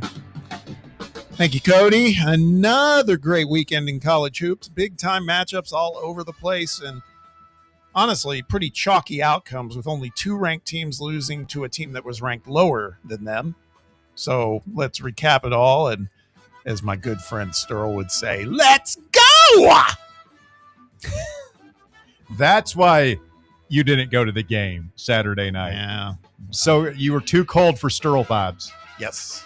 I'm not sure they would have warmed me up. Were the Sterl vibes present, Walker? They were there. They're always there. You know, he does a great job every single game. Brings it. Yeah, okay. Every Brings single it. game. Yeah. His new one that I heard at a Lady Vol game was, "Get up, Lady Vol Nation." It's a new one. I'd never heard that. You got Vol Nation at the men's game, Lady Vol Nation at the women's game. It stands to reason. No, it's just Vol Nation. We're not going to spend Bob's basketball breakdown busting on. Yeah, let's get to the games. Oh, hold on. See if I can get him rattled. I will say I did get another T-shirt. Hey, Walker Smith T-shirt magnet. What size Thank was you. It was a large. I gave it to someone else. Nice. But second T-shirt of the year. It was cool. I caught one from the baseball players. The baseball players were the one throwing them out today. They don't have the cannon? Elander was working the They cannon. had both of them. They had both. Elander was on the cannon. That's Without right. a hat. He was rocking the Living hair the game. dream. They're all living their best He's life. got some flow. All right. The great stuff in college basketball began on Friday night with a huge matchup between now number 2 Michigan and number 10 Michigan State and East Lansing. In this one, the Wolverines jumped out to an early 16-point halftime lead, but then they let Sparty get back into the game, tying the game up at 1 point pretty late in the second half. But then Michigan reminded us how good they really are, and they pulled away with an 83-71 win. There were 2 big takeaways here in this one. This guy, Yaxel Lenderborg, he reminded us all that he's a stud. He passed on the NBA draft. He was a surefire first rounder. Yaxel? Yaxel. That sounds like a Bond villain. 6'9", can do it all. Nice. Scored 26, 12 rebounds in this one. He's good. Second, like we were talking about earlier, it's very clear that the relationship between coaches Tom Izzo and Dusty May is ice cold, as the postgame handshake looked like 2 people that didn't know each other passing by on a New York City street. It was very abrupt. And again, I've heard that about other coaches in the Big Ten. They're not Dusty May fans, so I don't know if it's just because he's winning. That might be it. Who knows? Now, the other Friday night game of note involved a team I think we need to keep an eye on down the road, because primarily it's who's coaching that team. And I'm talking about St. Louis University. They are now ranked 19th nationally. They are simply rolling through the Atlantic 10. Their latest was a 102-71 thrashing of former A-10 Blue Blood Dayton on Friday night. The Billikens shot 62% from the field, 61% from 3. And that wasn't just shooting a handful of threes. They shot 28 of them, hit 17. They play defense the way I think Bob and I were texting it. Yeah. Very reminiscent of Barnes. Well, as we discussed last week with SI's Kevin Sweeney when he was on the show, SLU, as they call them, is one of the most aesthetically pleasing to watch teams in all of college basketball when you watch how they run offense. And that's due to the guy coaching them, Josh Schertz. Now, we've heard this guy's name before because he had led local small school LMU to national success in the past. Shout out Rail Splitters. The dude also knows ball. He wins wherever he coaches. He won big at LMU. He won big at Indiana State. And now in year 2 at St. Louis, he's 21-1, ranked 19th in the country with a team that ranks number 6 nationally in scoring. They have seven players averaging double figures, and they're shaping up to be a team no one wants to play in March. All I'm saying is hopefully he stays in St. Louis for another season or 2 and maybe gets an offer to succeed a Hall of Fame coach here in Knoxville down the line. Can we hope? That's with all due respect to Rick Barnes, but sometimes the Billikens, some point's got to end. Josh Schertz can coach ball. Keep an eye on that guy. That's all I'm saying. It's the new post-Barnes flavor. There have been a couple of those guys. Yeah. Chris Beard. Yep. Dusty May at one point. Yep. Josh Schertz is the guy right now. I like Josh Schertz. On Saturday, all of the top 10 teams in action rolled to wins. So for teams like Arizona, UConn, Duke, Gonzaga, and Houston, the beat goes on. The highest ranked upset victim of the weekend was at the time number 11 Texas Tech, who got ambushed by UCF down in Orlando, 88-80. That was an entertaining game too. UCF is good. They're not bad. Yeah, they're quiet, really, really good. Is that still Dawkins down there? Johnny Dawkins. He's doing it. We also got to witness a little later in the day two future NBA stars going head to head when number 13 at the time BYU traveled to Fog Allen to face Darren Peterson and number 14 Kansas. The Jayhawks took this one 90-82. They are now ranked 11th in the new AP poll after going off with a nuclear 53-point first half, largely attributable to Darren Peterson, who to me casts some serious, I'm not kidding, this sounds a little high, Kobe Bryant vibes. Whoa. Just Okay. the way he He's got plays. that. Got the same size, Yep. like 6'5", 6'6", just efficient. When he is on the court, he's efficient. Here's the deal with him. Peterson had 18 points, 3 boards, 3 three-pointers, and 3 steals, and that was in the first half. Then he sat for essentially the entire second half for reasons that we're not entirely sure of. Did I see something where his agent came down to the bench and was talking to him during the game? Yep. The AD also came down and talked to him. Is that before or after he got benched? I don't think he got benched. I think he's continually nursing Cramps. is what Load they're calling management, maybe. Yeah, that's it.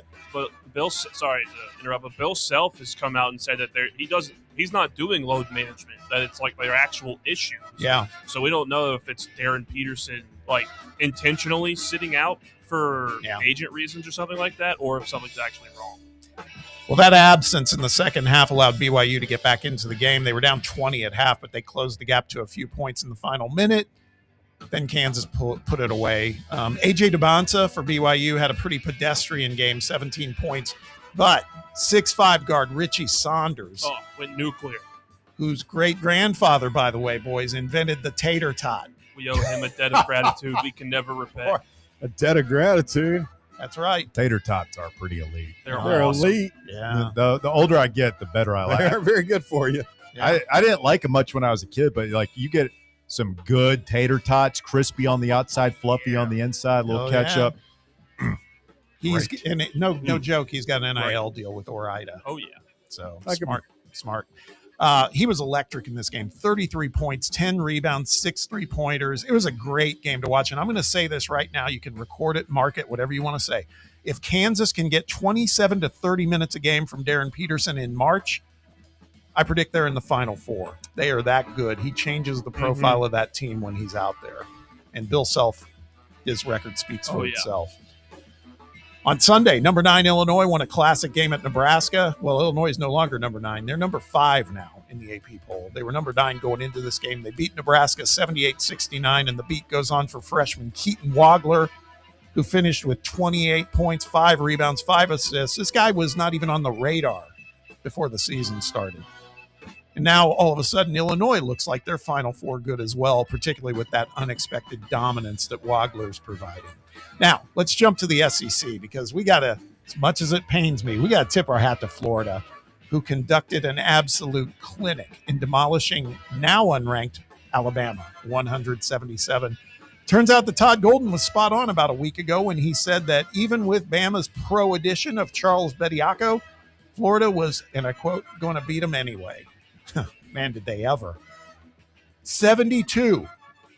That number, 72 points in the paint for the Gators.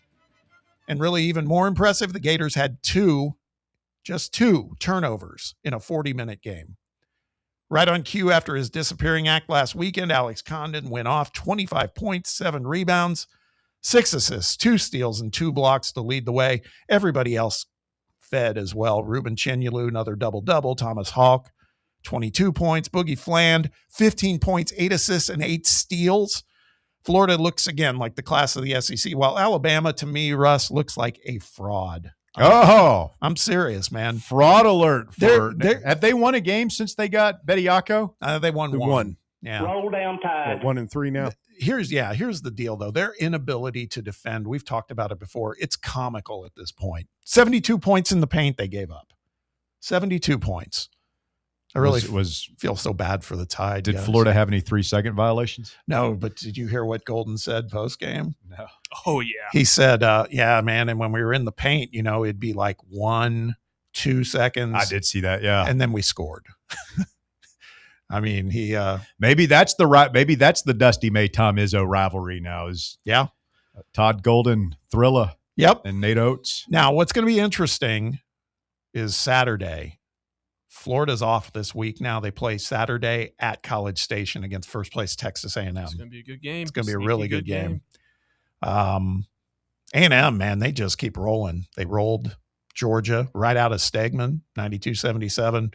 And we got to mention it, Kentucky surprises us all with frankly, a pretty impressive win over Arkansas and Fayetteville. So what? I guess Mark Pope, say for maybe another week in Big Blue Nation.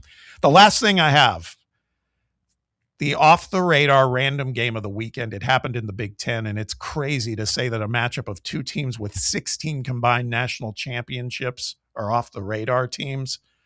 But that's kind of where we are with Indiana and UCLA. But, man, they played a banger at Pauley Pavilion on Saturday. Indiana wins 98-97 in double overtime. In this game, 142 field goal attempts combined. 60 of those field goal attempts came from three-point range, 72 free throw attempts, last-second buckets to force the first and the second overtime. It was a blast to watch, but it just also shows how the world of college basketball has changed because these guys are not typically in the conversation anymore. And also, if you got a game to watch tonight, you got number 11 Kansas going to number 13 Texas Tech at 9 p.m. on ESPN. Ooh. It's a good one. Oh, yeah. So they played Saturday, day off, and play again Monday? Yep. And everything is... Two things about Kansas. That loss still pisses me off. And number two, it doesn't look that bad. Like they're still Kansas. Yeah, apparently, I think Darren Peterson is going to play in this game, too. From I was looking at it earlier, and reports are saying he's not on the injury report. So he'll play. Question is for how long? Yep. Let's go to the Fan Run breaking news desk.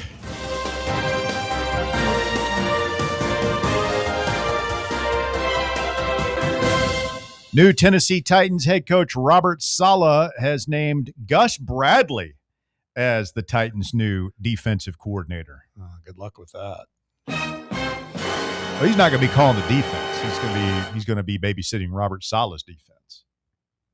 But I mean, like, I can't wait to see what Saleh does with Big Jeff. Gus was a very good defensive coordinator, right? He was with the Colts for a little bit, and he sucked. After he left the Jags? Yeah. He's just making the full AFC South tour. Has he been in Houston yet? I don't think so. I don't think so. Well, he was not a great head coach, as I recall. Where is he the head coach at? Sorry. Jacksonville, right? Jacksonville? Yeah, he was. Was that during Blake Bortles' era? I believe so. Was he the coach when was Bortles had their run? That was Peterson, I think. Doug Doug Peterson. No, I think it was before. I think it was Gus Bradley. Was it Gus Bradley? I think so. Maybe he's had success Hmm. then. Interesting hire. 865-966-3435, your phone number. If you want to call or text the drive this afternoon, you could jump in at 966-3435. Well done. Well done, Bob, on the basketball breakdown. Thank you. Somebody on the live chat, Michael Mote, said Kentucky just got another technical. I don't know if you saw that. There were like 6 technicals in that game. It was I think ridiculous, man. Yeah. I take it back. That was the other game I watched. I was really mad because I thought Arkansas would handle them, and when Kentucky got up early, I hammered the Arkansas money line at plus money and thought that was going to be an easy one, and it looked like it was because they had come back and taken the lead, and then they fell apart, and I was mad. The kind of mad that only a win over Auburn could heal. Hey, we need to go back to the desk again. Wow. A lot of breaking news today. Unbelievable. 5th time today?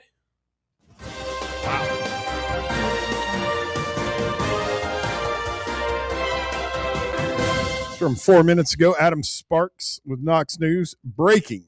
Tennessee quarterback Joey Aguilar has filed a lawsuit against the NCAA and Knox County Chancery Court, seeking to extend his eligibility and play for the Vols in 2026. I like how he did that Knox County Chancery Court. Some guy with a law school going to the full Alabama. They're going the Full Bama go. playbook, right? Yeah, full go.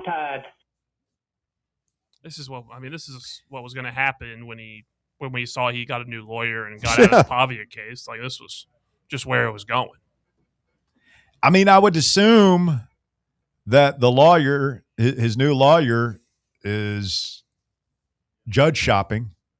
Mm-hmm. They always say a good lawyer knows the law, a great lawyer knows the judge. And which judges to get it in front of? Maybe we've found the right guy. This is so shady and corrupt. Well, hey, Danny White did say it's not as bad as Bediako. Not as bad as what UCLA is trying to do. He's never been a professional. He's never played in the NFL. Is UCLA trying to? Remember, it was at the end of the show Friday, the whole Amari Bailey thing. Yeah. Oh, is that where he's wanting to go back? Yeah, where he's trying to go back, and he's played like 10 games in the NBA. Yeah. Joey to me is no different than Dirty Diego over there at Vanderbilt. Dirty Diego, I like that. Spur of the moment. That's a good one. I couldn't. PG friendly show. Couldn't say what I wanted to say. But yeah, Dirty Diego. If we get Joey back, I'm all in on 10-2 going back to the playoff next year. I'm gonna give you an opportunity. You want to walk back anything you said about our friend the other day, Bino? I got a couple of messages about it from Bino. No. No, Bino's got color. You think he's not listening to us? Oh yes, he is. I can't believe you said he's that. such a nice guy. It just gives me a kick to crack on him, lump him in with you. What I don't even remember. What were we? Too what old. Was Joey's too old. Yeah. We don't want a grown man at quarterback with experience. We don't want to bring back the SEC's leading returning passing yardage guy. That would be dumb. We should definitely go with the stick figure who's never taken a meaningful snap. Oh, so now all of a sudden Bobby sees a stick figure. Yeah. Wow. I thought you were I'm still look, if Joey works out, that's awesome. I'm on board with George. That's all. So am I. Well, no, you just called him a stick figure. Well, that doesn't mean I'm not on board with him. He just knows he's going to get broken. No, I didn't say that either. Y'all like got to stop putting words in my mouth. It's like saying to one of your kids, I love you. You're goofy, but I love you. I say that to them all the time. Literally, that's exactly what I say to them. You don't have much common sense. Have you not been hung out with this guy? I mean, he says, but I love you, Bear. You're a complete whack job, but you're loyal. That's another thing to say. Coastal Vol says GMAC has already lost 5 pounds after hearing that announcement. That's pretty good. Pretty good. GMAC gnawing on a chunk of kale somewhere right now. Yeah. Big radish stock or whatever that would be. Maybe celery stock would be better. All right, we'll get some phone calls going here after the break. 865-966-3435. You want to jump in, go ahead and take a shot. 966-3435. It's Fan Run Radio. Back with more after this. The Drive. Here at Fan Run Radio, we're not just some podcaster streaming from his mother's basement, but we're also not a bunch of mouthpieces on state-run radio telling you what we've been told to say. We're the flagship station for Tennessee fans. This is Fan Run Radio, Knoxville. White Claw is taking hard seltzer to new heights with White Claw Surge. At 8% alcohol, White Claw Surge is a stronger wave of refreshment that doesn't compromise on taste. Available in 4 bold waves of flavor like ripe blackberry, citrusy blood orange, zesty natural lime, and tart cranberry. Check out your favorite retailer in-store and online for the White Claw Surge Variety 12-pack and 16-ounce single-serve cans. White Claw Surge. Please drink responsibly. We really need to get some branded stuff. Shirts, hats, promo items, something professional. I mean, we could just find a website and order a bunch of it ourselves. You could, but you're taking a big risk. You don't know the quality, the fit, the timeline. It's a roll of the dice. Yeah, I guess, but isn't that how everyone does it now? Not the ones who actually care about how their brand looks. Look, if we're putting our name on it, it needs to be done right. We need SM Athletics. SM Athletics? Yeah, they specialize in working with businesses like ours. Apparel, hats, promo gear, but real, customized stuff. They actually care if it turns out right. Probably a lot better than getting stuck with 100 t-shirts with crooked logos. Exactly. Plus, they'll walk you through everything. Sizing, colors, material, so it matches the image we're trying to build. Makes sense. What's the name again? SM Athletics. Trust me, if you want to look like a real company, not a flea market stand, this is the move. If you're serious about your brand, work with people who are serious about getting it right. SM Athletics. Hey, it's Russell Smith here for ECR Total Landscapes. I had the ECR crew out to my house last year to remove multiple trees on my property, and I couldn't be more satisfied with the work they did. Not only did they cut down several trees that were too close to my house, they also grinded the stumps and cleaned up the work site, leaving my yard looking better than before. Take it from me. If you've got a dangerous, overgrown, or storm-damaged tree that's threatening your home, your car, or your family, don't risk it. Do what I did. Call ECR Total Landscapes for a free estimate. Tell them Fan Run Radio sent you.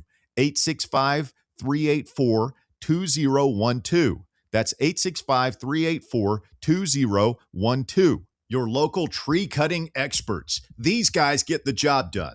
Check out their website, ecrtotallandscapes.com. Hi, this is Dr. Stephen Malone at Knoxville Smiles. Has it been a while since your last dental visit? If so, I'd like to invite you to come see us. At Knoxville Smiles, it's our vision to provide the best dental care in town in a relaxed, friendly environment.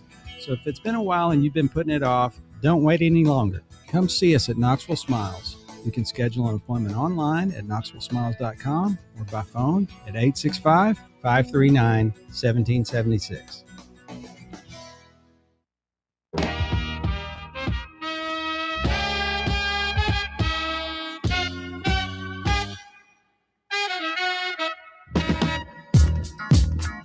Fan Run Radio, the drive continues. Shout out to the YouTube crew. Check out Fan Run Sports YouTube channel. Be sure to like and subscribe if you're in there right there. Now, do us a favor, mash that thumbs up button so that we can continue to grow this thing. I'm Russell Smith. Got Bob Baskerville, Walker Smith, Bear in here with me as well. Magic Mike says Sterl went more nuts over free chicken than the win on Saturday. Where was the chicken from? It's Chick-fil-A chicken. We got free nuggets. That came through loud and clear on the Oh, I'm sure TV. it did. Yeah. We went nuts for the chicken nuggets. People love them some free chicken. Is that what you get is nuggets? 8-count nugget, completely free. If you have Did you get it today? No, I haven't gotten it today. But Is it just the next day or Monday? you get the whole week. Oh, the whole week to redeem No, it? it can't be the next day because they're always closed on Sunday. Exactly. Of which is a reason that I will continue to boycott them. Come on, ridiculous. What? You're boycotting Chick-fil-A? Yes. I'm not going to get hooked on something and really crave it. And it's closed one day of the week. It's kind of what makes it good. Like it's a sneaky marketing tactic because you're like, oh man, I really want some Chick-fil-A. Oh, it's Sunday. And then like it sticks in your head. Like nobody else has that. And you go on Monday. That's it. I think it's a religious thing, but It started as a religious. Did you see there's a Popeyes open? Yeah. I mean, that's what it is, but it's also a marketing. Man, Popeyes. I mean, we got Popeyes coming up near the mall. Yep. the goat fast food Yeah. fried chicken It's franchise. concerningly close to my house where that Popeyes Don't is. do it, man. They put one in close to me, and in 6 months, I completely killed my gallbladder. That's going to take some restraint when that thing opens. Well, you don't have to worry the first couple months because it'll just be, you won't get near it. Well, that's true. Bear was like Kramer when Kenny Rogers Roasters showed up across the street. I swear to God, I was, man. Just sitting in there in bed. Mashed just potatoes and gravy, eating on the 3-piece. Popeye makes a good bird, huh? Oh, they got the best biscuits. Some good biscuits. I'm partial to the Bojangles biscuits myself. Yeah, Those are bigger and a little better, I will say. Who? Bojangles. Their biscuits are a little bigger and a little bit better. Little Popeye's fluffier. biscuits Hush can be your really mouth. dry sometimes. That's why Can't you have got a Popeye's honey biscuit or without water. little Popeyes, jelly. they're all good, man. Like I think McDonald's probably has the worst biscuits, but like it's still good. Their sausage is atrocious. But Popeyes is kind of they got those little hockey puck things happening. They're small, Yeah. small and dry, but they're pretty good. Dip them in a big thing of mashed potatoes. They're not dry at all. I will say yesterday, it was yesterday. Yeah. Kind of a blur because of the weather and just everybody, packed in. Had a delicious English muffin with here we butter. go again. I knew when you You know, said it. Bob, to be honest with you, Saturday when I woke up, Oh, no. got the skillet all nice and hot, griddled a couple myself, made kind of a homemade a couple egg McMuffins with the ham. You guys are biscuit scrambled brothers. eggs. We just don't discriminate Yeah. like you do. I'll eat a biscuit. Sure. Yeah, but one is just so much better. Yeah, than the you're thing with- comparing biscuits to English muffins. No. Sometimes you need to change They're of just pace. English muffins, you know what you're going to get. Biscuits, you don't, man. There's some. I love a good biscuit, but there's I'm some right that there are with him. bad. You know what you're going to get with an English muffin? You don't know what Crappy you're going to food. get time to time when you go to. You can go to the same. I'm not picking on you, Hardee's, but you can go to the same Hardee's, same every day. That biscuit might be incredible one day, and it might not be that good the next day. That's Might be it. all hard. That's not the biscuit's fault. That's the restaurant's fault. Well, but still, it's the vehicle. It's what they're. It's kind of hard to screw up an English I've never muffin. been eating an English muffin and not thought to myself, man, I wish this were a biscuit. Or bagel. Forgetting back on Anything this but an horse. English muffin. The texture is weird. Bagel is just a lot of carbs, man. Yeah, It's a lot. It's like English you- muffins make me sad. Just talking about them. They're not even English. No, they're good, is what they are. I mean, a bagel. If you don't watch it on a bagel, you're almost eating like a half loaf of bread right there. It's very dense. Yeah. You can do a lot with a bagel. Bagel, when a bagel hits just right, it's really good. But you always afterwards, you're always like, man, that was a lot of bread. That's what I'm saying. Got to do the scoop. Got to do the Hey, scoop. and I did like. There's nothing. Toasted plain bagel with butter, pretty elite. It's incredible. Yeah, good, especially when you're not Now- feeling good.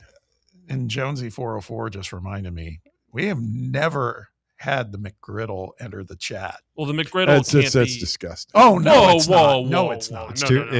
It is. Bear's No. right. Bear's syrup right. It's beads too in it. much. Come on. It's too much. God. It's been over engineered. No. Nope. No. This is black. That's What not I do- real This is food. horrible. What I do is just eat half of one. So my point is, you have the sausage and one McGriddle, not two. Yes. There's sausage that even Delicious. tastes like sausage though. It's good. It's fine. Beg It's to fine differ. sausage. Ugh. That tastes like Southern sausage. Wait a minute. Sausage. Yes. I love sausage. I'm a It's big really good. sausage guy. Get it in your I mouth. love sausage for one. I'm a big sausage guy. Nothing like a big kielbasa. Now, Just right. I'll clarify with the Great. McGriddle. What I don't do is like you have to almost request it separately, like a McGriddle. I just want sausage McGriddle, not eggs, not cheese I love on it, all that sausage. stuff, just sausage. I love sausage. That is the best way to eat a McGriddle is with just the sausage. You don't Now, need when the I- egg on it. Yeah. When I was in LA back in I'm a June, big sausage guy. I stopped at one of the earliest McDonald's. I guess one of the first ones in LA. They would make an egg McMuffin bar with scrambled egg. Not that folded crap either. Was it the first? Have you ever seen that movie, The Founder, with your buddy Michael Keaton? Oh, I have. Oh, I forgot It's about good. that. Homie, Mike. No, that's what I've heard. I haven't It's seen very it. good. Yeah. I never it's saw it. incredible. I never saw it. They're not a food. McDonald's is not a food company. Corporation. What are they? Real estate. It's what they are. They own the land. Hey, Jerry Palm's got Tennessee up to a 5 seed. Big Jerry Palm. Yeah, he will until we get right to the end, and then he'll explain away when they screw us. Okay, but Jerry. what if we just win the rest of our games? What if we won out, Bob, and won the SEC championship? Would be a 2 seed? 3, probably. No way. If we won out from here, won the SEC championship, Borderline 2 to 3, but I mean, come on, man. That would be what? that'd You be- don't want to believe in miracles? It's that time of year, Bob. Just being pragmatic. What would have happened if Herb and the boys tipped didn't in the think- wrath of the whatever high top the thing, Bear? I will say the next 5 games. Now, I said this when we had 6 games with Auburn. We've won one of them. I still think 4-1 in these remaining 5 before things get tough again. And hell, why not go 5-0? Why not? They got to want that Kentucky game because the other games I'm not worried about. I'm not worried about Ole Miss. I'm not worried about LSU. I'm not worried about South Carolina, and I'm not worried about Oklahoma. Kentucky, though, up and up, you got to worry about them. You got to go in with a different mentality than you've had pretty much all year. Yeah. It feels like. Poll is in the field. Are the basketballs back?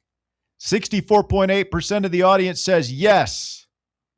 35.2% say no. Basketball's not back. I tell you what, we will be back at Barley's on Saturday. It's another Fan Run Radio listener watch party.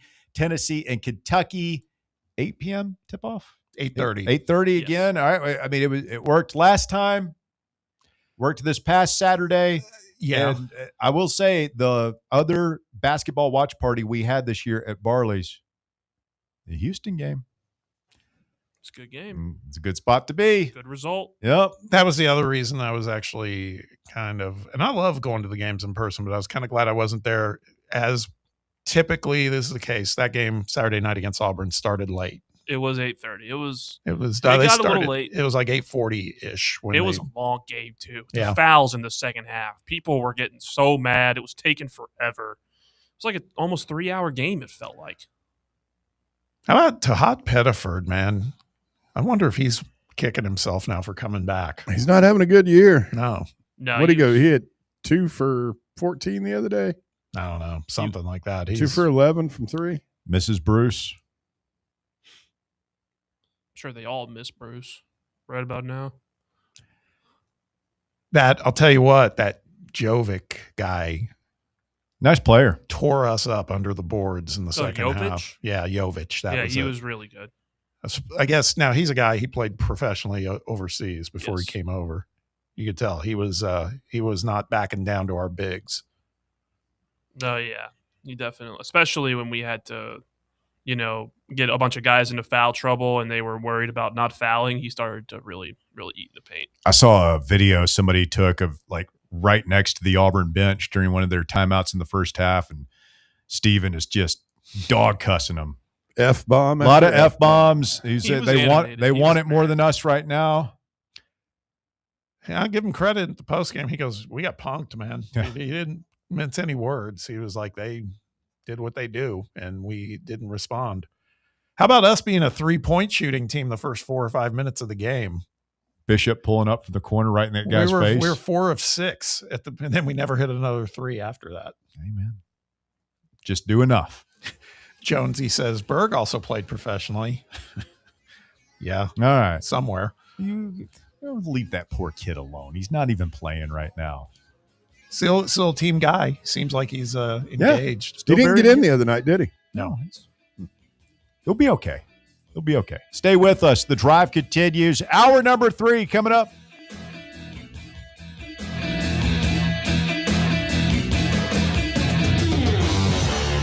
The Drive. The voluntary reaction. Can't get enough Tennessee basketball? Join Fan Run Radio as soon as every UT game is over for Big Orange Country's post-game radio free-for-all. The voluntary reaction. We'll be taking your calls on the Vols as soon as every game is over. So tune in and buckle up as we drink from the keg of glory all the way to the Final Four. The voluntary reaction. Raw, unfiltered, real.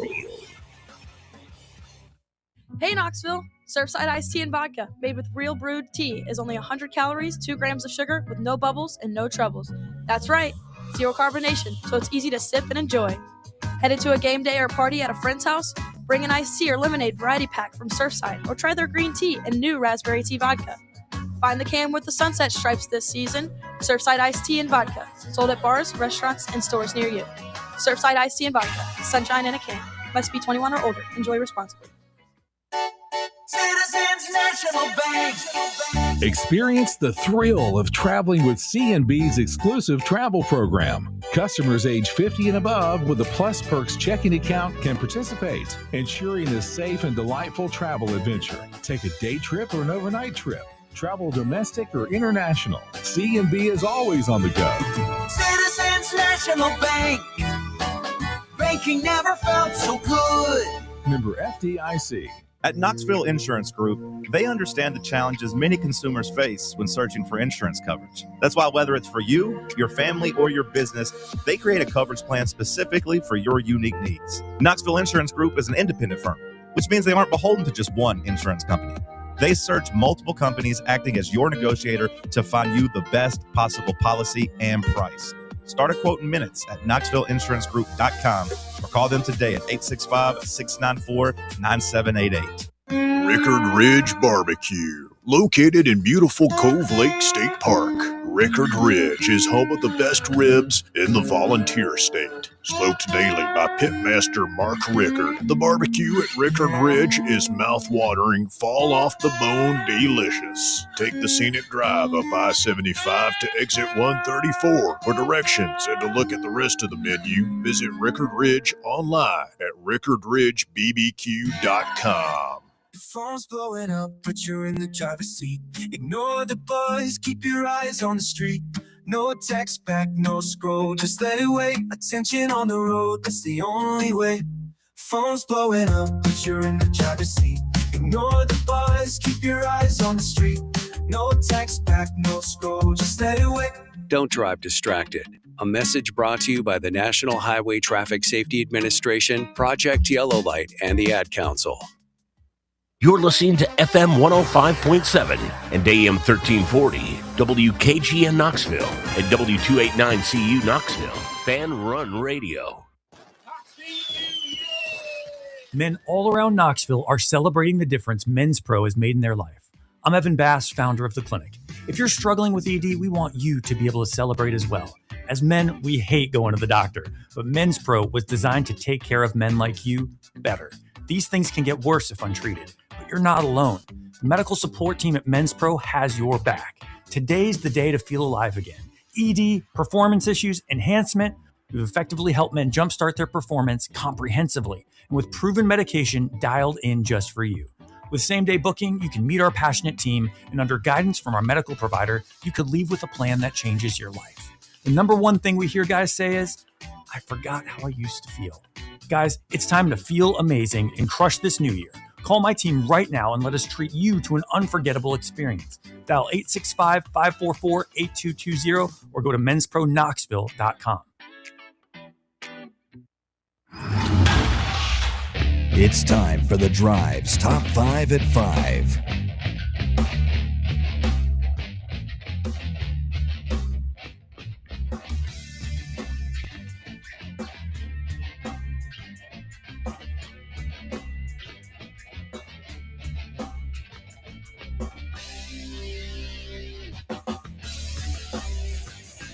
Quitting time on your Monday, 5:01 here on Fan Run Radio. And time for the top 5 at 5. It's brought to you by our friends at Knoxville Smiles.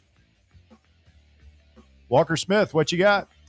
At number 1, Tennessee quarterback Joey Aguilar has filed a lawsuit against the NCAA in Knox County Chancery Court, seeking to extend his eligibility and play for the Vols in 2026. This comes after he was granted a release from the Diego Pavia case and hiring a new lawyer late last week. The dream lives on. Or for some, the nightmare.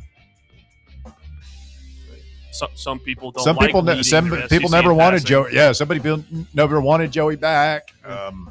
Some people, I understand, like getting yourself in the mental space where you're just ready for McIntyre, and like some people just want a decision one way or the other. I'm comfortable letting it ride for a while. I mean, it's not like Joey's missing time. He's rehabbing a significant operation. Yes. So I still say the best thing that could happen is Joey Aguilar's your quarterback. Definitely the safest option. If he was able to come back, you know what you'd be getting with him, especially, hopefully, if he's able to fully recover from whatever was going on with his throwing arm last year at the back half of the season. He's a very safe bet if we were able to get him back. All right, man, let's get in front of the right judge. Oh, what'd you say they might be doing? Judge shopping? Is that what it's called? I don't know what it's called. I mean, this is the Alabama theory, right? As you get in front of a judge who's sympathetic, friend of the program, possibly a donor, sees the vision, help us out. Mm-hmm. Young man just wants to make a living, man. It's not like Betty Yako. He hasn't played in the NFL. No. Guy just wants to play football, man. Well, yeah, I mean, you already had one judge rule that junior college didn't, or I don't know if he said it didn't count, but he let, as I said in last hour, Dirty Diego got to play. Yep. Let's get him. Let's get Joey healthy. Let's get him another full off season. Cut down on these silly turnovers and go back to the playoff. Mm-hmm. At number 2, the Lady Vols were beaten on the road this weekend at number 1, UConn, losing 96-66. After rallying to be tied 42 all at halftime, Tennessee was outscored 29-11 in the third quarter and 25-13 in the fourth. Up next, Kim's crew will take on Georgia on the road on Thursday. Did y'all watch this? I did. I watched most of it. I appreciated the way they fought in that first half, but man. It's the second half, UConn just turned it on. And not for nothing, I may have put a little action down on Tennessee plus 29.5. Oh. And they scored. UConn scores that basket with like 10 seconds to go up 30. Dagger. Bad beat. Yeah. Right to the gut. Gino, gotcha. Gotcha. So take that, Bobby. They're good, man. They are really good. I don't think they've lost since they lost to the Lady Vols last season. That's what I thought I heard. Are we good? Do we have a core that can come? Because I know we got a lot of new players. Like, do we have a core that can come back and improve next year to go along with, that we'll add a transfer or two? Probably got a really good signing class. Yeah, I don't know, man. I've just when I thought we were back. We back out on Kim? Yeah, no. Nah, UConn's a tough one to measure against. I mean, Yes. I will say They're really that. good. The Mississippi State game's the one Yes. that really was disappointing. It's 2 in a row. Yeah. See if they can get back in their winning ways this week. At number 3, Robert Saleh has tapped Gus Bradley as the Titans' defensive coordinator. Bradley was the presumptive choice to replace Saleh as the coordinator in San Francisco, where he was assistant coach in 2025. But as the 49ers moved in a different direction with Raheem Morris, he went to the Titans. As Saleh's coordinator, Bradley will not call defensive plays. One Gus goes out, another Gus is back in. Malzahn retires, Bradley's back. Need a good Gus in football. Gus is a solid name. It's a great football name. And He's a bit of- good kicker in that movie with the donkey back in the 60s. I don't know what you're talking about. Bob knows what I'm talking about. You remember Gus the kicking I do. mule? I do. Was Don Knotts in that? Yeah. It was Gus the kicking mule, yeah. You don't believe me, Walker? There was a I Disney. believe you. There was I a just- Disney movie about a mule that kicked field goals. He kicked like 80-yard field goals. Yeah. It's incredible. Air Bud before Air Bud type Yep. of situation. Air Bud. Hey, I guarantee you, Gus wouldn't have missed that game winner against Georgia this year. Hell no, he wouldn't. Damn it! He'd have booted that thing into the river. Yeah. Maybe we need a kicking mule on this. It's all fun and games until the holder takes one off the dome. Dies right there on the field. True. They got helmets on. I don't think that would help you. It's got to. Remember when Nico cracked his against Ohio State? Oh, yeah. I'm Be thinking worse like than that. Walker's brains hanging out the You think side. you could survive being kicked by a mule with a football helmet on? Probably not. Yeah, I get my bell rung pretty good. You'd have subdural hematoma. It would help. I mean, I think it would help a little bit. CTE. Yeah, better than get kicked About to say. in the head by a mule with a helmet than not with a helmet. That's what I always say. Better to have it and not need it than need it and I not don't know. have it. There you go. I've told the story, but I had a friend growing up that got kicked by something. I don't know if it was a mule, a horse, or something. And he missed like half the school year. These things can be dangerous. At number 4, there's 2 high-profile college basketball games on tonight on ESPN. First up, Syracuse goes to Chapel Hill to take on number 14 North Carolina at 7. Later, there's a huge Big 12 matchup between number 11 Kansas and number 13 Texas Tech in Lubbock. Star guard Darren Peterson is not listed on the injury report ahead of the game. What's interesting here, Syracuse has now become a quad 1 loss for us rather than a quad 2. They're a quad 1 team now? Apparently. So they must have They've been doing better. Yeah, I guess. You know, until just now, I'd forgotten about all that whole debacle, whatever happened there with Syracuse Syracuse. Yeah. I completely blocked that out of my memory. That was in the Carrier Dome? Is that right? It was. Yeah. You don't just walk into the Carrier Dome and come out with a win. I guess not. Guess not. It must be a good team. It's crazy that they that they beat Notre Dame on Saturday. Before that, they had lost 4 in a row, so somehow that became quad 1 for them. That's good. We'll take it. And at number 5, Benji Taylor, the men's basketball coach at Division II Tuskegee University, was escorted off the court in handcuffs after a post-game incident on Saturday. Videos posted showed Taylor confronting a security officer as players from Tuskegee and Morehouse College exchanged handshakes following Saturday's game. After a brief exchange, the officer placed Taylor in handcuffs and led him off the court into the hallway. Taylor and the athletic director, can't pronounce his name, Reginald Ruffin, both stated that Taylor asked the security officer to help remove multiple Morehouse football players from yelling from the handshake line. Taylor said in a statement that the football players were, quote, yelling obscenities, while Ruffin added that the football players were creating a security breach.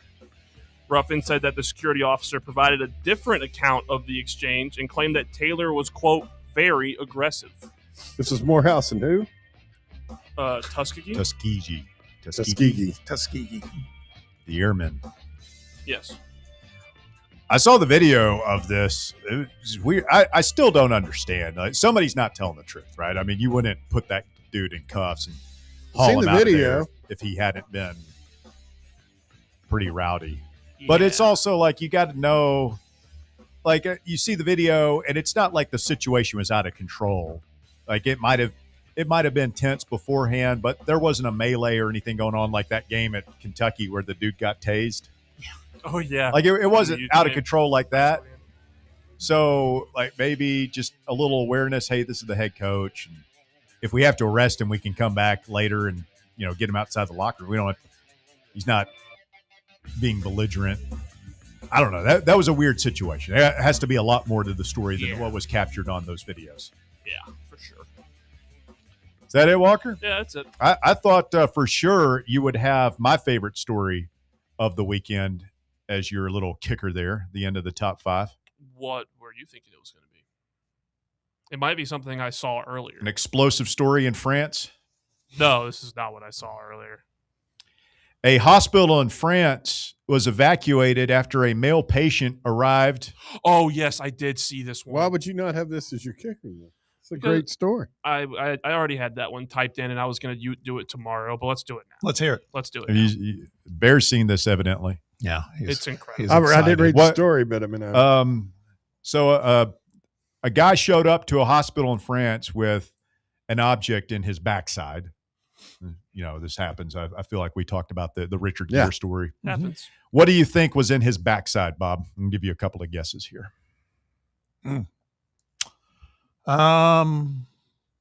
Flashlight.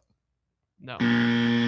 Think about it. It evacuated a hospital. Explosive.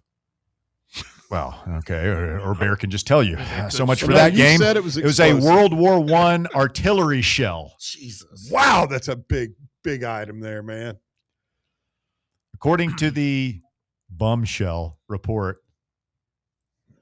See what he did there, Bob? Yeah, I got it. The unnamed 24-year-old had been rushed to the Rangis Accident and Emergency Unit in Toulouse late Saturday night.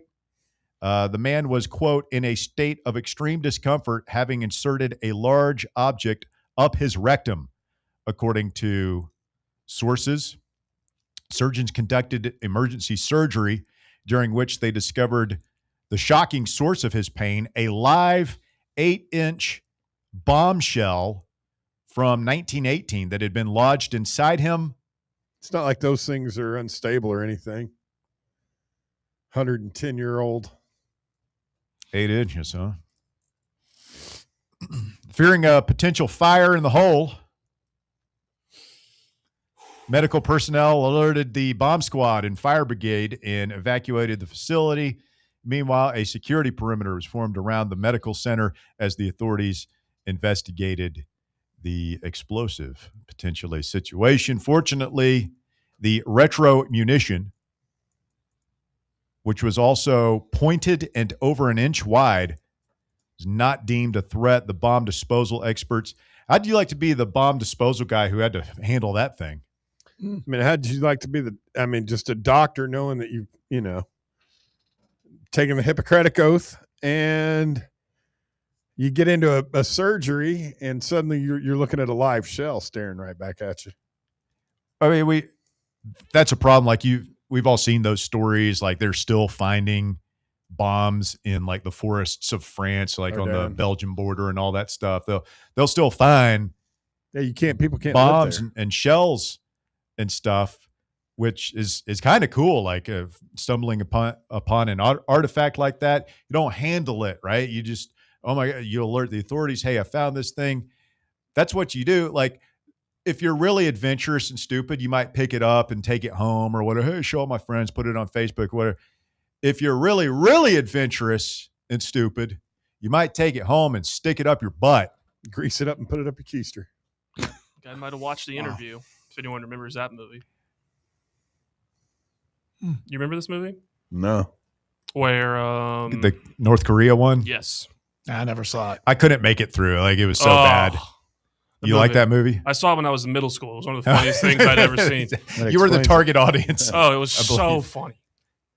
Yeah, there's a scene where Rogan does something very similar to this. France's La Dépêche newspaper wrote that medical staff in Toulouse are, quote, accustomed to treating victims injured during sexual games. Is this the first time it had an actual live shell up? Yeah, well, I mean, it just occurred to me now, like maybe I'm naive and little vanilla when it comes to my sex life, but I just sort of assumed that this was something the guy was doing on his own. Never occurred to me that perhaps somebody else put it there. Oh. Consenting adults and whatnot.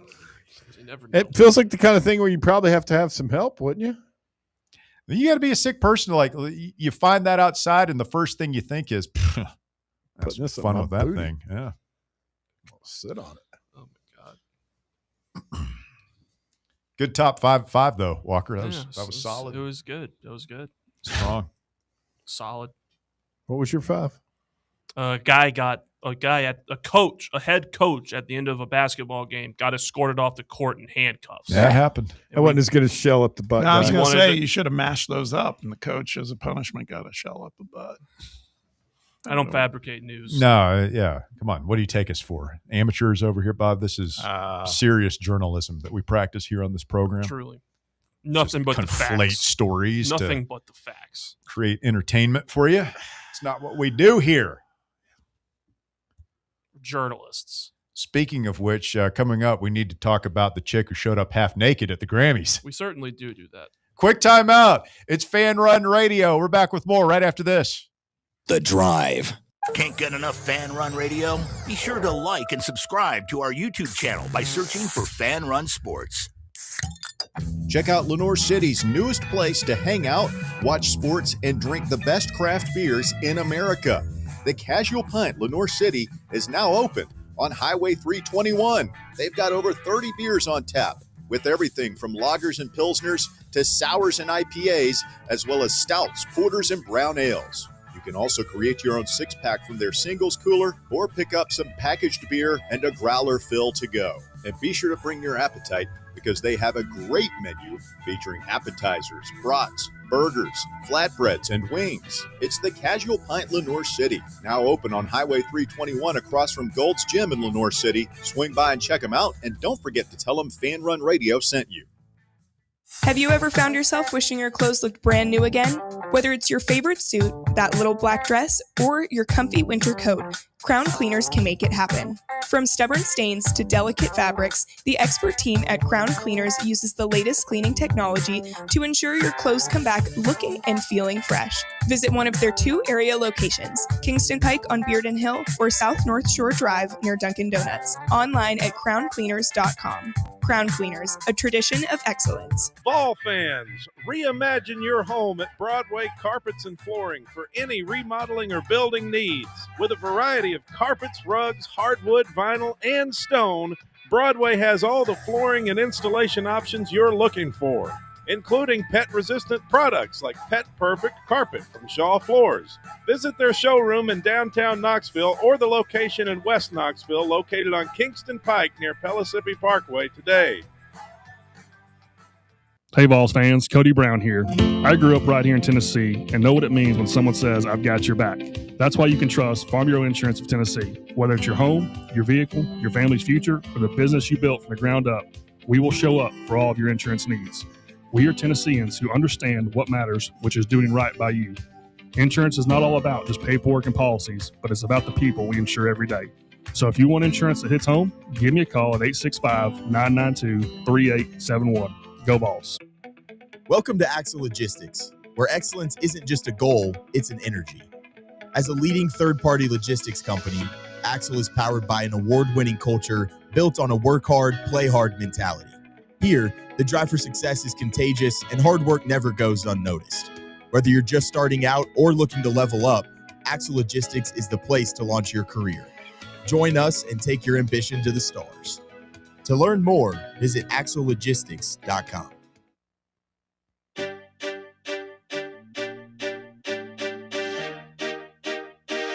Fan Run Radio, the drive continues. Russell Bob Bear back with you. Walker Smith making it happen for us in the White Claw Hard Seltzer studios of Fan Run Radio. The YouTube chat, very excited about that last story. Jonesy says Dr. Bear needs to tell us how they got the shell out of the guy. What? You just reach in there with a pair of pliers, yank that thing out? I mean, you have to make any sort of incision? No, that was probably what goes in must come out, right? Yeah. I've told a story on the show before. I dated an ER nurse. Apparently, something like that. You know, at least back in the early '90s, it involved. Which still me. Somebody showed up at one of the local hospitals with like a 2-pound bacon potato up there, and then underwent I think she said 12 or 16 hours. 2-pound baked potato. Like one of those gigantic potatoes. Yeah. I feel like to weigh 2 pounds, it'd have to be pretty big. Anyway, yeah, massive, but yeah. Juan and Only says he was literally trying to blow up the bathroom. Walker liked that one. Coastal Vol says that dude's great grandpa that died fighting the Germans was looking down from heaven, hoping it would go off. It's a good point. That hospital's probably built on the land where the trench warfare was happening, right? Guys surviving all manner of deprivation and just complete total chaos, only for years later for some idiot to voluntarily go into the hospital with something that he voluntarily stuck up his rear end. I'm pretty sure that that whole trench area is still like a no man's land because of this. Not because of people shoving stuff up their rear ends, but because of the mines and unspent explosives that are buried. What have I done? Also in the live chat, we've been invaded by a Kentucky fan. It is Kentucky week after all. Not yet. Not till after tomorrow night. We got a game to play. Yeah. They have the internet in Kentucky? Yeah. That's cool. Welcome to the 21st century, Kentucky fan. Yeah.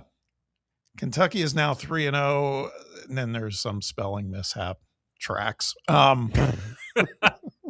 I feel bad for the Vols. I had to intervene and say, well, you're conveniently forgetting that Sweet 16 beat down last March, the one that mattered most. And then I left it to the rest of the listeners who are just piling on at this So point. are the coal mines out today as well for snow? Somebody said that too. Yeah, there's a lot of that. I don't think they would. It's warm down there, I thought, deep in those mines. You think so? Yeah, I know that it gets the deeper you go, the hotter it gets. I imagine we'll get a little of that. I understood it. Like Bear said, we got to focus on Ole Miss, beat their ass tomorrow night, and then we can start focusing on the revenge game in Lexington. I love Kentucky fans acting like they're back. Nice. Back. Yeah. One thing I can promise is we don't lose games by 30+ points. They seem to be doing that every other game right now. I had to feel good for them beating Cal at Arkansas. Oh my God. That's why we're hearing from these people. They're feeling themselves now. Okay. If they had lost, These people. All right, bring it on. We'll see. Yeah. We'll see. Rick Barnes don't get swept by Kentucky. No. No. Well, if we lose twice, we'll play him a third time. Yeah, but we played him a third time. And, That's true. And won when it mattered most. That is true. I ain't scared. Nope. I ain't scared.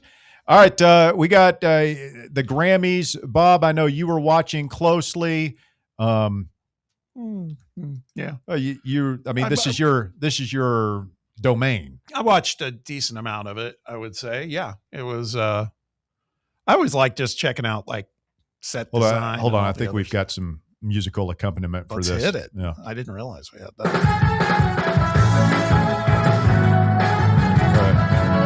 Okay. No, I was watching it. It's always a high-end production. That's the part I love. Like this. Yeah. And Trevor Noah doing his 6th and final hosting gig. He was great. The way they do it, I do enjoy this. They kind of do it in the round, so to speak, where he walks around all the tables. So it's not people sitting in an auditorium. It's more like a dinner type setting. It's cool. You can talk to all the celebrities and the artists, and it was good. There's definitely, and you definitely will get to see some people show out. You talked about it earlier, Chapel Roan on the red carpet. All I could say is ouch. Literally. Is she a woman? Yeah. Yes. Isn't she? I thought she like she's a woman. Yes. She's an XX woman. Yes. She's a woman. She's a biological woman. I thought. Why did I think that she was not? There's no telling. I have no idea. I feel like I heard that, so maybe I'm confusing her with somebody else. Yeah, clearly. All right, my bad. But she showed up on the red carpet with this getup that it's hard to explain. It was, I don't know. It was. It's she had her boobs were out. She had nipple rings like holding up her dress. Correct. It wasn't really a dress so much as a skirt. Yeah, the top half wasn't really there. I mean, is she hot? I guess I could just pull this up. Look up the picture. Yeah, you should. She doesn't do it for me, but go check out the film. I would say if you're going to look at the film, look at if you're like wanted something that didn't make you think ouch, like Chapel Roan did with me. So this is pretty much just the new version of like Britney and Madonna kiss, just shock value. Hey, look at me. She knows that everybody's talking about her today. She went in the Sydney Sweeney. No, had a dress like no. that This is like back in month the or so early ago. 2000s. What was her name? Rose McGowan. Showed up to one of those things with basically. Was there a lot of like preaching? Did they get up and like, ice this and the environment and Russia and all the other? There was a little bit of that. Bad Bunny, when he came up to accept his award, he made a statement about ice. Billie Eilish made a comment. Jelly Roll. Mm-hmm. It was like he made a comment. It was like Sunday go to meeting. I mean, it was like an evangelist thing. He was talking more. He talked about the Lord, letting God kind of. I mean, did the rest of those folks just spontaneously burst into flame? No, he got like a standing ovation. You know, it was ironic when Bad Bunny did his thing. There was a camera that caught when he came back down to his seat. The first person who went over to shake his hand and hug him was Reba McEntire. Did not see that coming. How did you rate? I heard she's had a lot of work done, hasn't she? Yeah, she was performing. She for her first time performing at the Grammys, and she I think sang, when they do the in memory of thing. Yeah, I didn't see that part, but I heard she was one of the artists that participated in that. So what was who won best? What's the best song of the year? Record of the year went to Luther. Who the hell is Luther? No. Luther's the name of the piece of work by Kendrick Lamar, who collabed with SZA. Song. With who? SZA. SCA. SZA. I know who SZA is. What's so great about this song, Walker?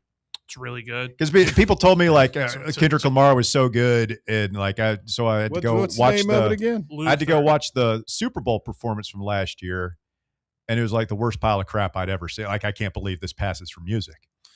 Look, if you don't like rap, you don't like rap. I like rap fine. Kendrick Lamar is the best rap out there right now. So, Really? Yes, in my opinion. His lyrics don't seem to be. Well, Oh, listen, and don't read. Yeah. That's all. Hey, Roman numeral 7, Bay. Drop it like it's hot. You're just reading the lyrics? Well, Again, yeah. This is not authors. It's tough, man. These are Yeah, artists. I feel you, Bear. I'm up on the porch with you. Oh, look at this guy. He talks fast. He's so talented. Now Kendrick broke. He broke. read. Okay, stop. Fast. Kendrick also won the award for Best Rap Album for GNX. So good. Broke Jay-Z's record as the rapper with the most career Grammy wins. Anybody familiar with Olivia Dean? Familiar with her work? My wife was. No. She won Best New Artist, and I heard some of it. She sounded great. She's a Brit, very talented. I heard the Cure one for Best Alternative Album, and what The could Cure? only appear to me to be, their guitar player Robert died. Smith? And I wonder if this is one of those makeup things. They So have they a new finally, record? where they realized these guys probably should have won probably a bunch of Grammys back in the late 80s and early 90s, going but we well. screwed them over. How old are those guys? know. This is Older the than first Bob. group I've actually heard of, Bob. So this is the only. The Cure, Robert Smith, I imagine, is probably You ever listen to the a couple Cure years Walker? older than me and Bob. I know of the Cure. That shout out to we talked about John Reed earlier, the morning show. That was our theme music, was something from the Cure. Really? Yeah. I What picked song? it, as a matter of fact. I forget. Disintegration Street. Going Arab. There were the performances. So the performances were, by the way, Lullaby was a good one. Wildflower by Billie Eilish won the award for Song of the Year. Heard that was a shocker. People weren't Is expecting. that a cover of Tom Petty? No. Wildflower? No, it's her own song. No. Cover of The Cult. Wildflower. Okay, stop. Am I making a mockery of the segment, Bob? Is Little Okay, bit. offend you? Give me the who You asked performed? me to do it. Who Yes, actually I did. played music? So We've that I could talked do about this. The wins, that's the close. What's that? Did anybody? I mean, the Grammys. You never hear about any legendary musical performances anymore. Listen, I will tell you this. You got to be into it, but Lady Gaga did Abracadabra, was fantastic. Mm-hmm. By the Alan Parsons Project. Oh my God! Stop. Well, I mean, they're just Abracadabra recycling was names. Steve Miller Band. That was dude. Steve Come on. Miller Band. First of all, Get it right. dude. Abracadabra was like up for Song of the Year. You're so. It won. I wanna reach out and grab you. Kill his mic, please. It won Best Dance Pop Break your Recording. fingers. Abracadabra. The opening. Did you see it, Rocker? The opening bit. I didn't watch it. I just kept uh, up on social media. Bruno Mars and Rosé did the song Apata, which It's a good song. it's a great song. Very good song. Honestly, anything Bruno Mars does, I'm a fan. He's got a I'm new there album for coming it. out finally. Yes. I'm pumped for it. And his performance looked great. Like I talked about the production design, set design. It looked like something out of like 70s to 80s Soul Train. It was fantastic. Mhm. Fantastic. Him and his entourage, they're great. Justin Bieber, on the other hand, he's just not my thing. He's apparently a talented guy, but he came out and performed in his boxers. You're not a believer, I Bob? heard about With this. no shirt on, Sorry, I missed that. just boxers and socks, and that was it. Yep. Yeah, I don't even know what else to say. That was it. Did you like Post Malone's Ozzy Osbourne performance? Yeah, okay, listen, you guys can appreciate this. They did an Ozzy Osbourne tribute, performances by Post Malone / Duff McKagan, Chad Smith, and Andrew Watt. Really good. Remember Post Malone, Russ? He's that guy that looks like he did a bunch of drugs and then just stood in the mirror and drew all over his face. Guy with all the facial tattoos. What? Yeah, I mean, He's at least talented. he's made enough money now to where it doesn't matter. But when you get those facial tattoos, you're going all in. You're like, I will never have to work a real job ever. That's why they're called job stoppers. That's burning the ships right there. Absolutely, it is. You get that facial tattoo at a young age. So they did a tribute to Ozzy. Yes. Yeah. Yeah, but what happened to the groundbreaking for like Michael Jackson with back in the day or Metallica when they got screwed out of their award and then they melted everybody's face off? Where is the good performances nowadays? What do you at? I just talked about good performances. You just can't relate because you don't listen to any of that music, and It's that's okay. It's recycled, repackaged, regurgitated, overproduced, plastic, auto-tuned, pro-tooled crap. Oh, yell in my ears. Sorry, bro. It's god awful, Bob. You know it and I know it. I gotta say, Nobody can sing anymore. The other thing was Golden from K-pop Demon Hunters took. What are you talking about? What are you saying right now? I hoped you would You're bring this making up. that. Are you making this awesome. name up? No, because my Yeah. daughter is a big fan Yeah. of K-pop Demon Hunters. I hoped you'd bring this up. This is the first K-pop Grammy ever. They won for best song written for visual media. The only reason you know anything about these bands is you're trying to bridge the generational gap with your daughter, which I understand. No, she could Because care she's less. your child. She could care less about Bruno Mars. I thought K-pop was some sort of healthy popcorn that soccer Yeah. moms Oh my eat to God. lose weight. No, that's Ketone. Something. Yeah, ketone popcorn. Yeah, it's not. Wow, tastes like gravel. K-pop, that's the Korean kids, right? It is. It actually There is. you go. got There you go, there Bear. you go. I don't And know you why you have to can't. bring race into it. Yeah. Well, the K stands for That's what it- Korean that's what it pop. means. Korean pop. Yeah, It's K-pop. that's all you had to say. Not You didn't- ketones? You didn't have to say the Korean kids. Please, Korean pop. Asian. Yeah. No, it's Well, Korean. no, it's it's Korean music. It's specifically Korean. Very It's offended. like British rock stars, American music. It's Korean pop, K-pop. What has happened? They have C-pop for China. J-pop. They A-pop. should. They should. M-pop Mexican. Album of the year, by the way, went to Bad Bunny Yes. for DTMF. If Bad Bunny walked in the studio right now, I wouldn't be able to recognize. Seriously? Yeah, You know he's no. doing the Super Bowl. He's right? doing the Super Bowl halftime show, bro.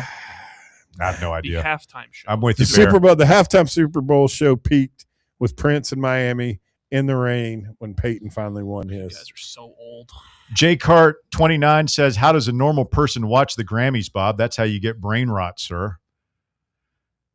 Well, I checked in and out, like I said. I watched Yeah, some of you it. checked in and out. You don't like that stuff any more than we do. You just, you knew you had your thing coming up. You're a consummate professional. I so did you were not gonna- know I had a thing coming up. That was it was my good fortune that I happened to watch it last night. Well, you could have winged it like I would have. Yeah, we could tell. Kyle Beach says that's Ouch. not true. My son's kindergarten teacher's faces, her face is completely covered in tattoos. Kindergarten teacher? Will you Hey, walk that's in? awesome. Hey, will you walk I in to love drop that. your child off the first day of school, and the kindergarten teacher has a couple of neck tattoos, face tattoos? Yeah, my kid's not going to school. I'm then. sorry, dude. We're turning around. Yeah. We're finding somebody else. By the way, here's the other thing that's wild about the Grammys, because somebody said it in the comments, and this is the window of songs for eligibility for the Grammys that were awarded last night in 2026 are from August 20th, 24 Yeah. to August of 2025. Yep. It's very odd. Yeah, because GNX came out in late 2024. Right. And they just won all those awards a year and a half GNX. later. There's just no originality with any of these names or titles or anything. I anymore. remember It's all when recycled. Puff Daddy came out, because I was in high school when Puff Daddy happened. Yeah, that's not his name anymore. Well, that's what I remember Inmate thinking at the number time, 5, and I was a 6, kid. I was like 5, 8, 17 or 1. 18, complete idiot, even dumber than I am now. Mhm. But I remember thinking, wow, that's the worst name for a pop star I've ever heard. Puff Daddy, like that's your name? And then he changed his name to P. Diddy. So like the Then guy it's with the just worst Diddy. pop name of all time found a way to make it even worse. And then he was just Diddy. I feel like that, and now he's in prison getting diddled. And I feel like that was a line of demarcation in pop culture in America was Puff Daddy.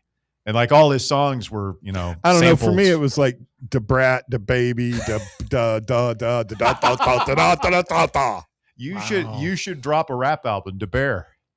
The one thing I didn't mention, because we made sure we gave Chapel Roan some airtime, Tiana Taylor, who was actually nominated for a Grammy for songwriting. She was also the lead female in One Battle After Another. I thought she was like point guard for the LA Storm. Liberty.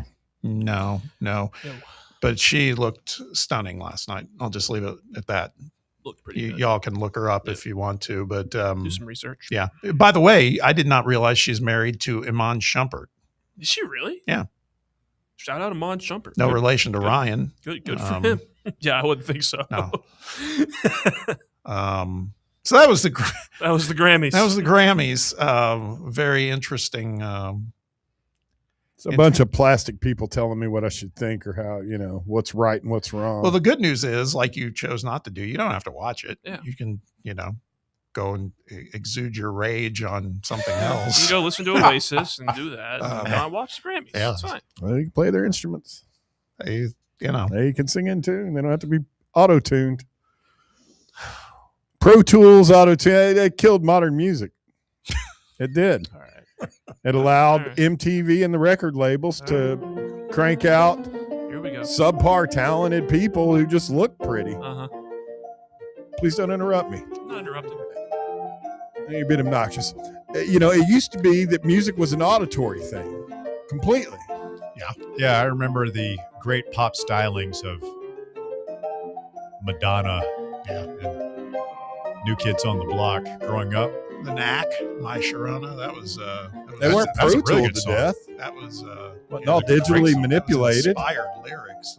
All sound replaced. No, it's a jam. But my point is, we could go on and on about songs with lyrics that make no sense. That was about lusting over a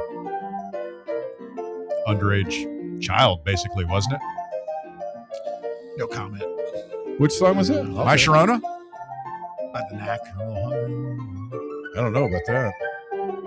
They're a good power pop band, though. The Knack. Yeah. Sure. But yeah, I'm not a big fan of Pro Tools or Auto Tune. It's allowed people with very little talent, but just happen to be attractive physically to be music Never going to stars. stop, give it up. Such a dirty mind. I always get it up for the touch of the younger kind. Is that a confession, or is that just? No, I'm reading the lyrics of My Sharona by the Knack. Don't get it This is twisted. what happens when you just read the lyrics. That's just the point. That's why you listen. You don't. But yeah, and I don't know. I don't, it's become the Met Gala with all the weird crap they wear. Show up and you got to play the stuff live. I'm sure all that crap was lip synced. What a damn pan in the damn room last night. They never did that when we were growing up. And as Milli Vanilli. now, couple final side notes here. One, there was a trailer for the Muppet Show is coming back.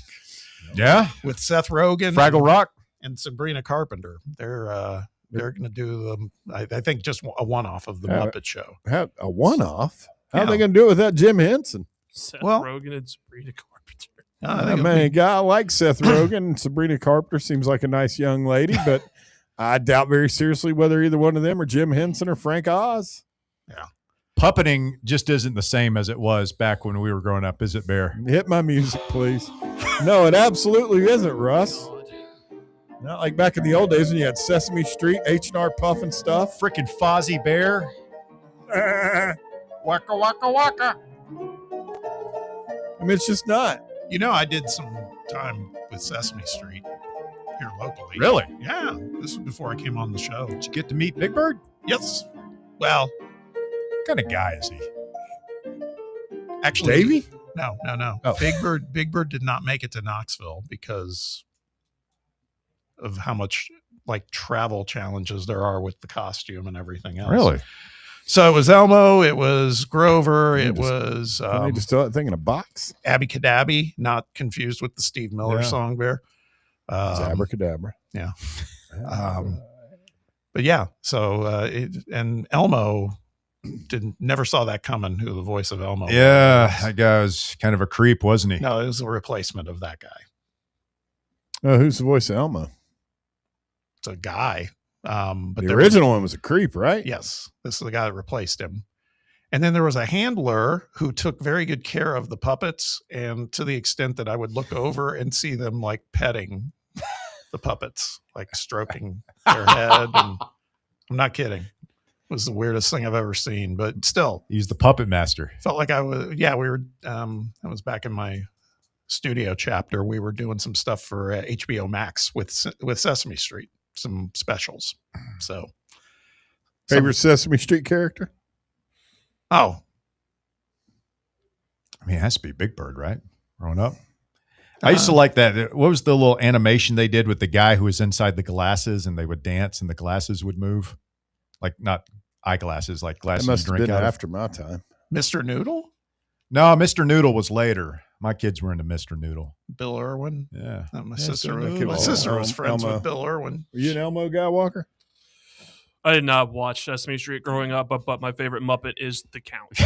The Count. I've got something Pretty I'll show good. you guys when we're off the air. That's a video that shows what they do when they synchronize the puppetry with the singing and stuff. Like you see the video stuff behind the scenes. It's phenomenal. It's really cool to see. Oh, it's like Mr. Snuffleupagus, but I never knew if he was real or if that was just Big Bird's imaginary friend. Yeah, Snuffy didn't make the trip either. He wasn't. Big Bird was just going to go ahead and throw it out there.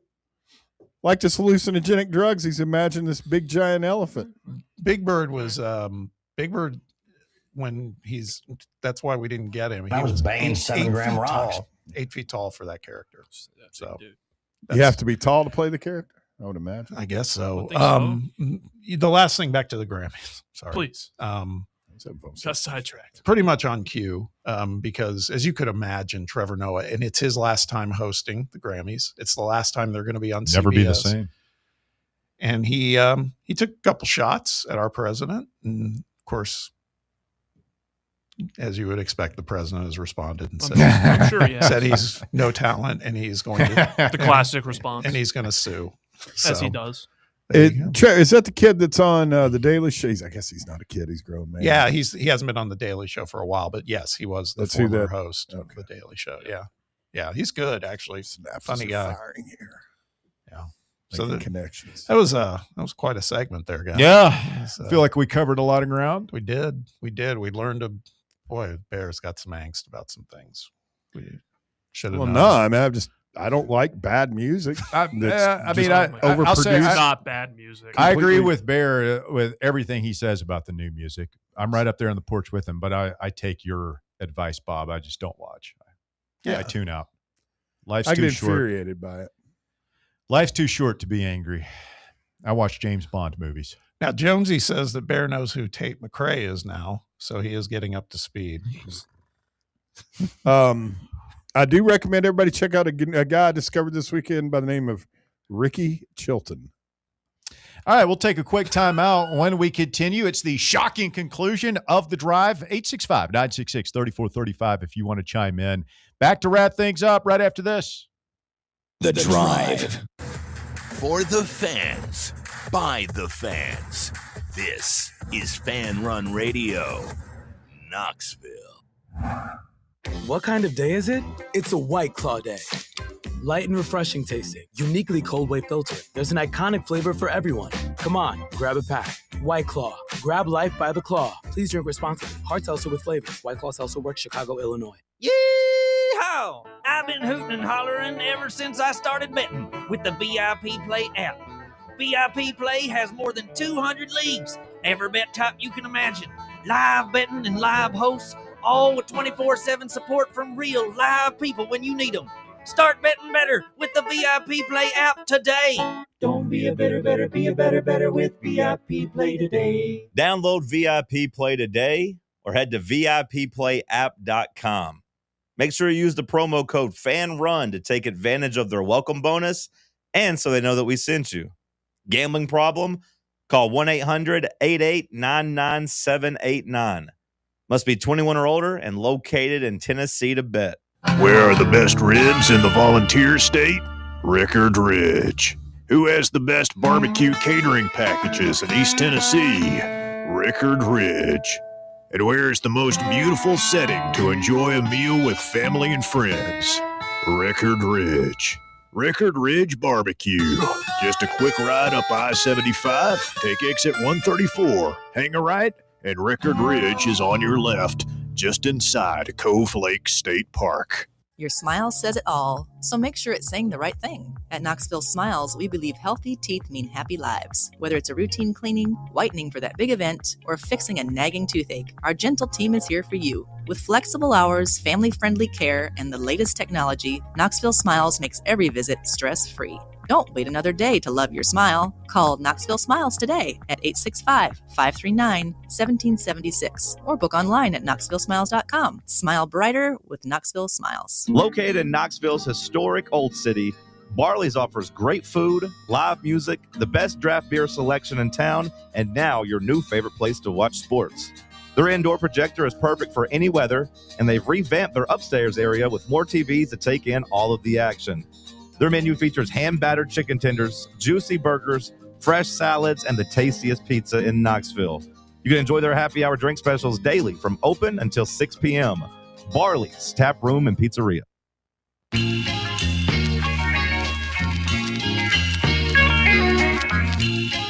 Fan Run Radio, wrapping up on a Monday afternoon edition of the show.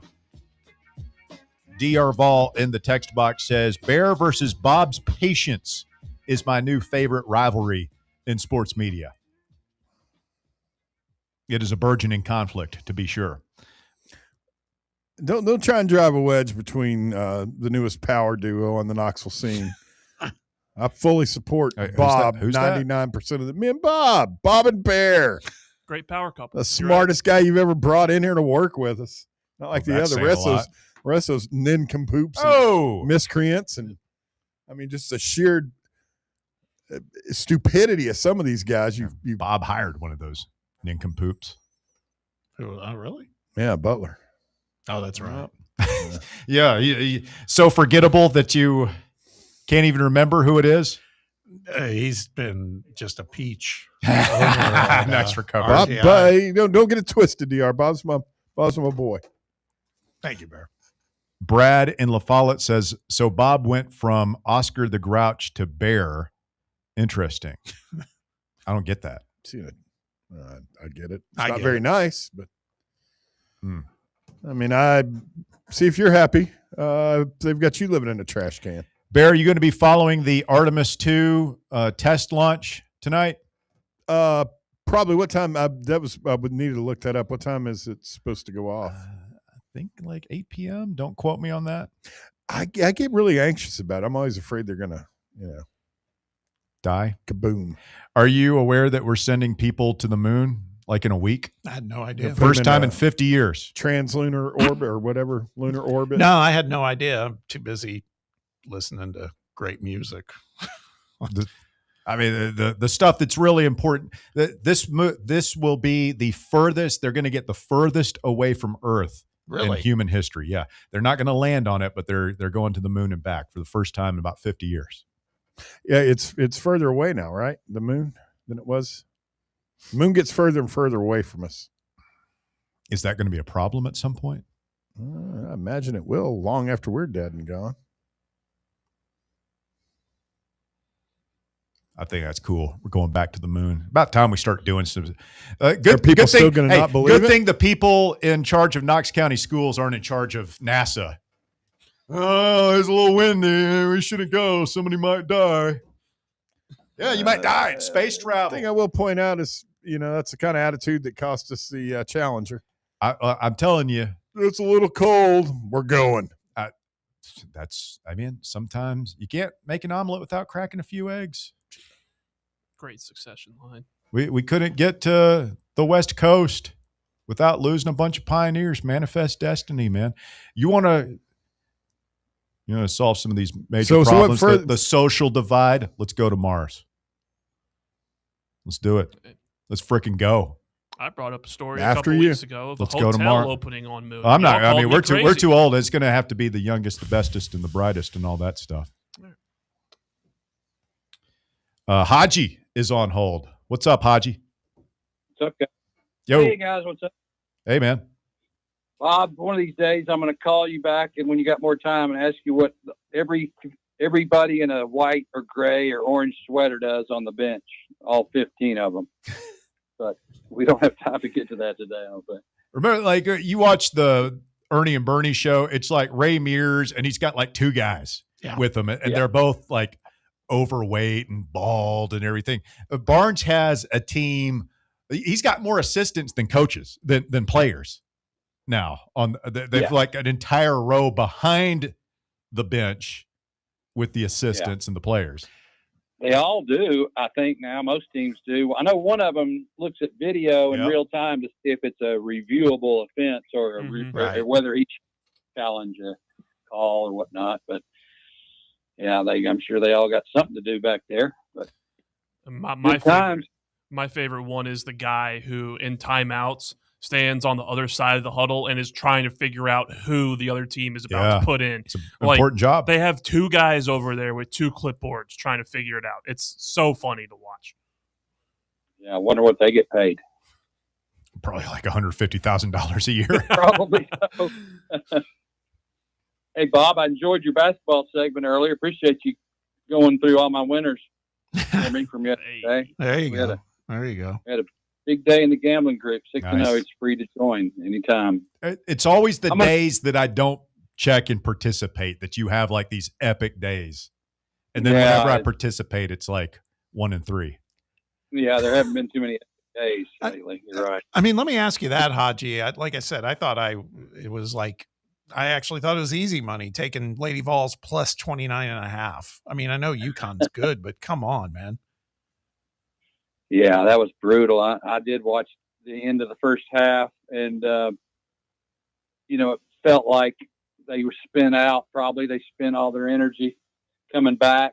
It's one of those situations, and once it got rolling the other way in the second half, it was over. I don't know how you would pick the right time to get on the under or the plus 29.5 on the good guys, good gals. But I'm going to start with the two marquee games tonight. I will take Syracuse. I don't think they're very good. I know you were talking about their rating. Maybe it's a quadrant 1 now, but I don't think they're very good. But North Carolina has Duke coming up, and that's an auto play against. So we'll try it. I'm not crazy about it, but we'll try it. Syracuse plus 11.5. And then the other one, I'm going Texas Tech. Kansas has won 5 in a row, covered 5 in a row. They're both 16-5. Texas Tech is under 500 against the spread. They've recovered from their loss. They after they beat Houston, they didn't show up the next game, but they're back now. And to be 4.5 point favorite over number 14 Kansas is pretty telling that it's more than a full 3-point shot. It's basically a score and a half. So I'm going to take Tech in that one as well. So, all right, we'll roll with the Red Raiders and the Orange tonight. Thanks, Haji. Hey, Bear, one for Bear real quick. Yes. Take the bagel and scoop it out, put it in a toaster, then put butter on it and cinnamon sugar. Does that qualify as cinnamon butter in your eyes? No. Yeah. You got that crunchy edge with cinnamon sugar. All right, I'll let you guys continue this conversation off the air. We got to go. We'll do it again tomorrow here on Fan Run Radio.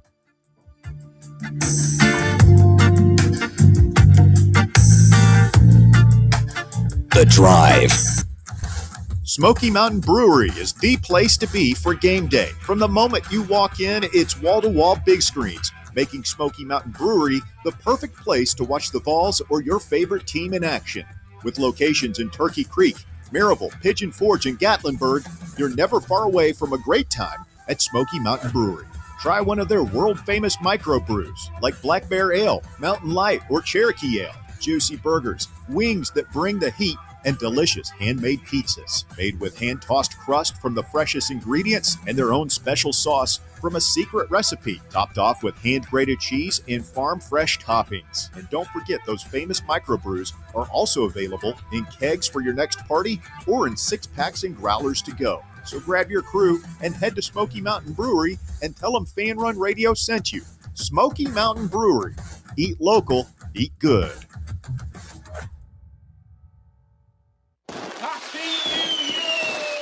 Men all around Knoxville are celebrating the difference Men's Pro has made in their life. I'm Evan Bass, founder of the clinic. If you're struggling with ED, we want you to be able to celebrate as well. As men, we hate going to the doctor. Men are designed to take care of men like you better. These things can get worse if untreated. You're not alone. The medical support team at Men's Pro has your back. Today's the day to feel alive again. ED, performance issues, enhancement. We've effectively helped men jumpstart their performance comprehensively and with proven medication dialed in just for you.